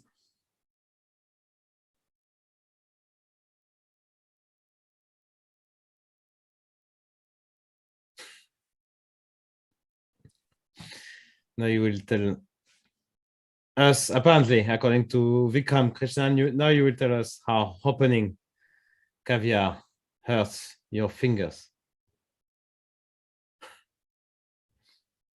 I thought that was funny.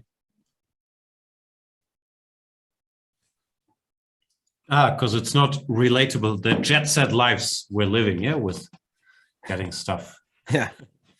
from laundry. I understand. Living the life.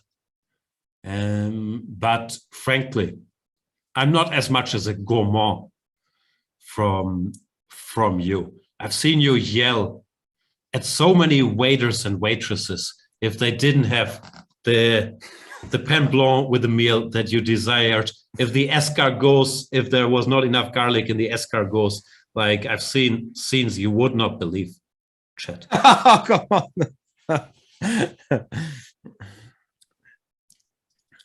That's not true. Okay. I'm always very kind. Yeah.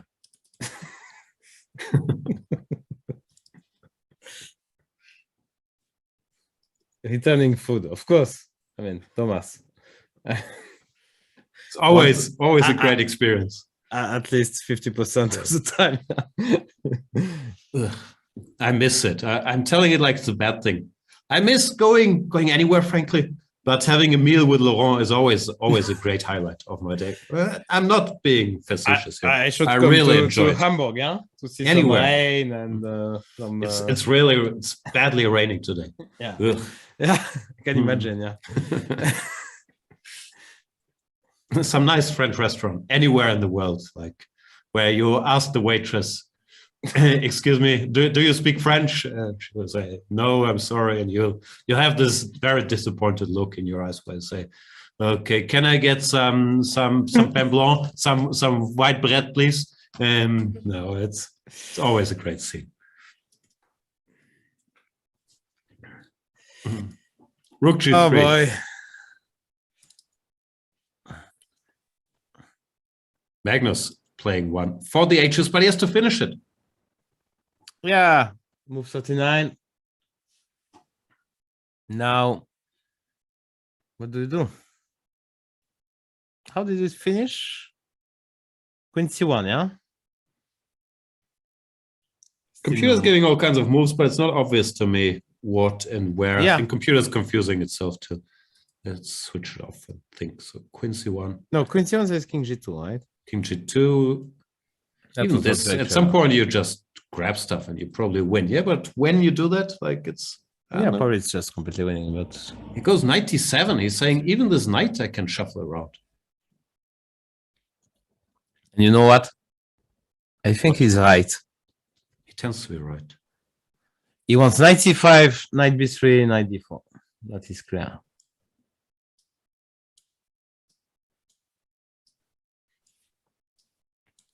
Such domination. Yeah, also it's impressive. And that's always, I think knight routes has always been particular skill by Magnus, because this knight on e5 looks very, very good. And to see that that could be the piece. He's so quick, like shuffling his knight around. Like, Yeah, very impressive. I mean, usually it's something connected with like the f8 square. But even here, this is impressive. It's very reasonable here, actually. So sad. At some point, you can't bear looking at it again and thinking, Yeah. should I go Queen G1, Queen G2, Rook G2, Rook G1? So sad. So at some point, you just say, all right, nice game. Knight g2, maybe? Let's try. Allez. Check and I come. Check back. Can I go here? Yeah, of course you King can. G2. Ah, okay. It still That's doesn't probably help, yeah? Like nothing ever happens. Bishop D2, what do you do? Like if knight B3, now we can move something. This we should Yeah, avoid. bishop d3. Yeah. Or knight D3, yeah. Just this, it's still complete entrapment. There's a question why most grandmasters prefer bishops over knights when knights are so good. Of course, it depends on the position. I believe most grandmasters have a much easier time remembering how the bishop moves because it's just diagonally. Ah, I saw Well, that Yeah, the knight, conversation yesterday. sometimes it jumps over pieces, sometimes it can't jump. It's weird. I think in general that knights they don't get enough credit for being trickier than bishops. Like computers, they don't price in. That's much easier to blunder a knight fork than a bishop skewer. So I'm not sure how to price that in, because obviously it's not any objective evaluation, but many more games are lost because of some tricky knight fork and time trouble than because of some bishop magic. So even if bishops, depending on the position, are objectively better, the knights should have a little booster for forkery. He played off g5. He wants to take on. He wants to take something. Yeah. No, I think he's Magnus right. should probably take. Yeah, it's too frustrating to just sit there. I think he will just take him.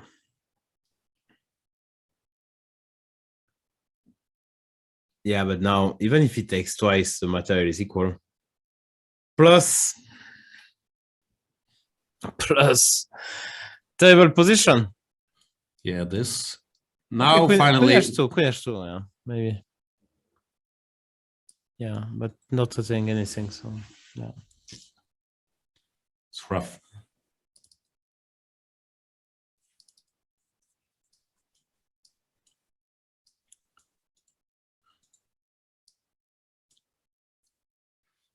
Still all boxed in, yeah. One day something's gonna fall. Yeah. No, it's better than resigns, but yeah, Magnus should manage. Yeah, no, it's a good practical choice. I mean, just at least you get to move something. He has to be a bit careful. Yeah, chat is asking if knights should have more value in blitz or bullet or rapid games. I think, yeah, there's something to it, because it's more likely you make mistakes, and as mentioned. I was being half tongue-in-cheek, but not really. It's much easier to miss a knight fork, and of course, the faster the time control is, the more likely to blunder. But I'm not sure at what point you start just giving beautiful bishops for knights because they are forkier. Okay. Magnus takes. Move 40, takes back. HG.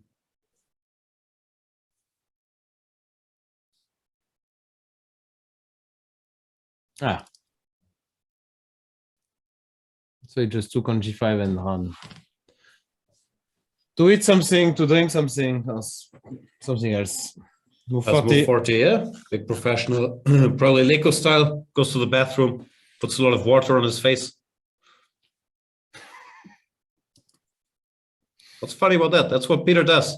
Goes to the bathroom, freshens up. That's what many players does that, no? I don't know. I don't hang out much in bathroom around time controls. Usually I'm done like 3 hours before. Bishop g5, HG. Magnus. Trying to decide. It's a question if we prefer the dark square knight or light square knight. Have you seen the movie The Dark Knight? Nope. Is it good? Yeah, I would recommend watching it.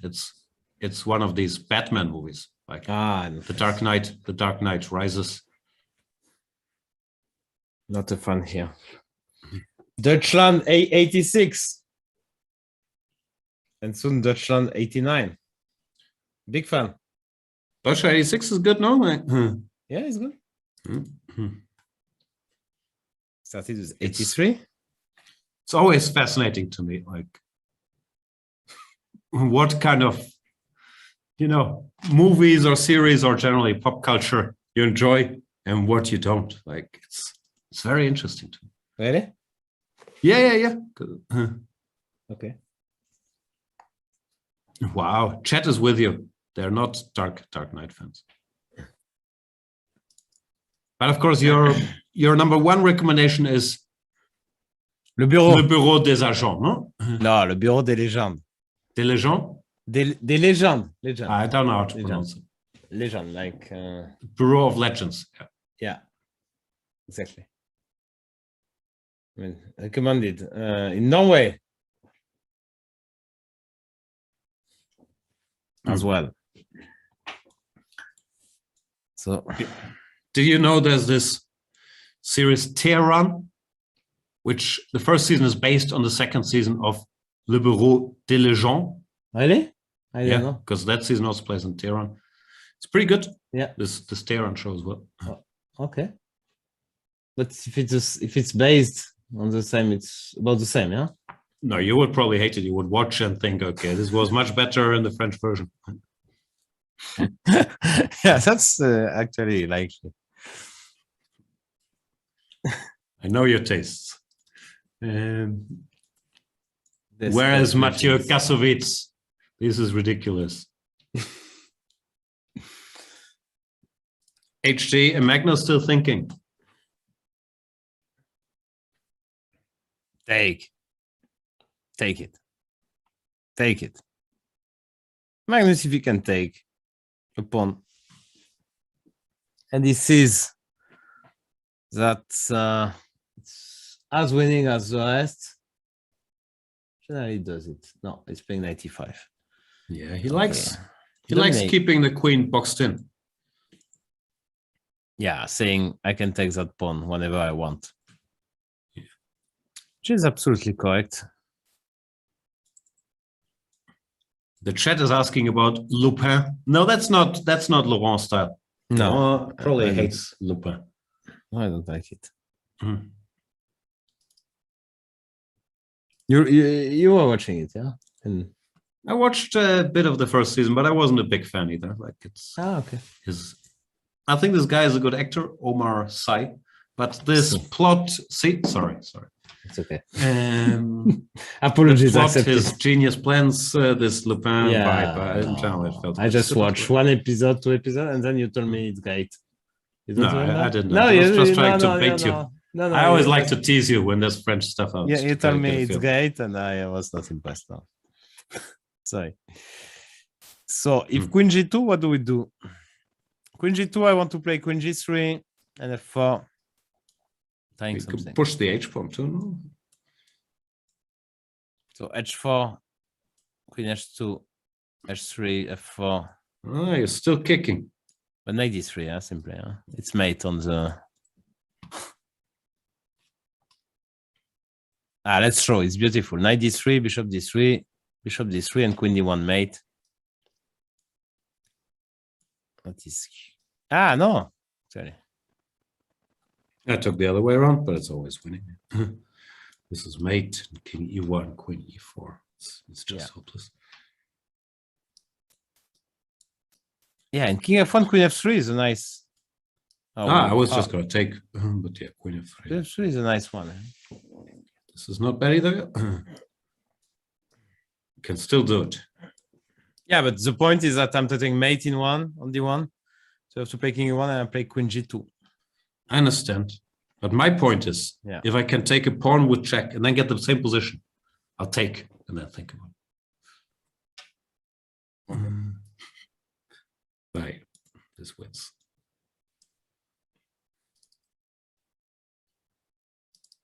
$95.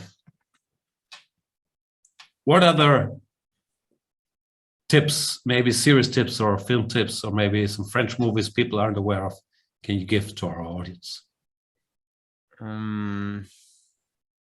Why French? Should be French, yeah? No, it doesn't have to be That's French, but I feel your expertise might be greater on French movies than, let's say, on Hollywood movies. Yeah, that's possible, yeah. No, I don't know. You take me by surprise here. Okay, I'll answer I for you have to then. think. Prophète is one of your favorites. Le It's very good Le meat. Prophète, yeah. Le Prophète, yeah. Le Prophète, yeah. I like that actor. He's also in that Netflix show, The Serpent, which plays in Thailand, and he's playing an evil. Well, he's not really French, but he's playing an evil Nils Arestrup, yeah. character. Yeah. Another movie you told me about is Les Miserables. Les Misérables, yeah. Thanks for correcting my French pronunciation on every single title I mentioned. Jesus, I'll shut up. Give us something. 95. Now let me think about 10% is nice. 10%? It's like 10%? Yeah, 10%. I don't know. I watch so many, so I don't know. All right, there you go. 95 played by the world champion.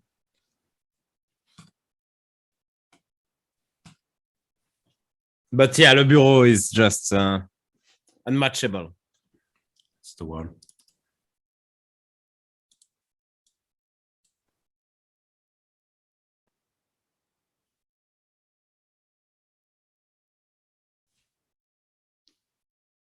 I saw one very nice recently. I can't remember. The point is that I'm not remembering the names.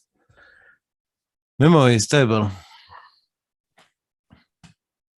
It's okay.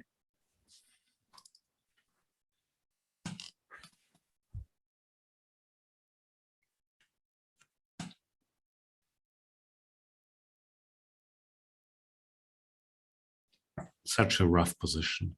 Still no moves to be made.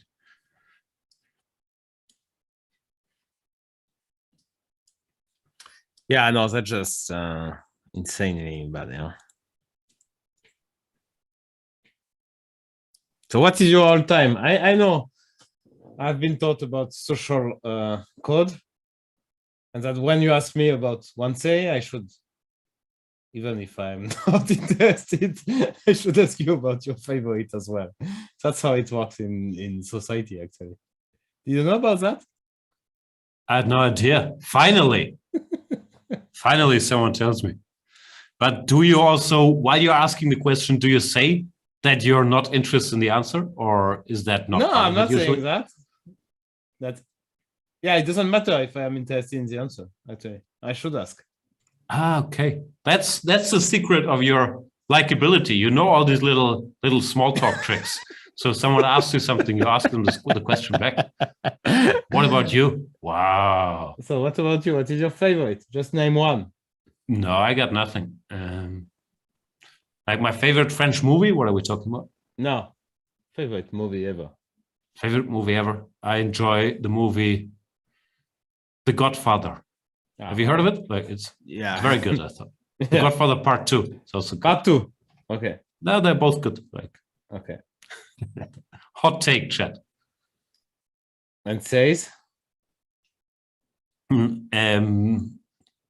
It's such boring answers. The Wire is the best series. You probably haven't seen The Wire, no? No, I didn't see. I saw. No, I started. I didn't. You would like it. Really? Yeah. Okay. I really thought you would answer Breaking Bad. No, I don't like Breaking Bad that much. You don't like Breaking Bad? No, it's a good series, but it's not. Yeah, I don't like it as much as people. Okay. So what's up with our friend? Sportsref is saying thoughts on the Shield. I love the Shield. Vic Mackey. Always up to no good. Resigns. Yeah, this is a crushing display by the world champion.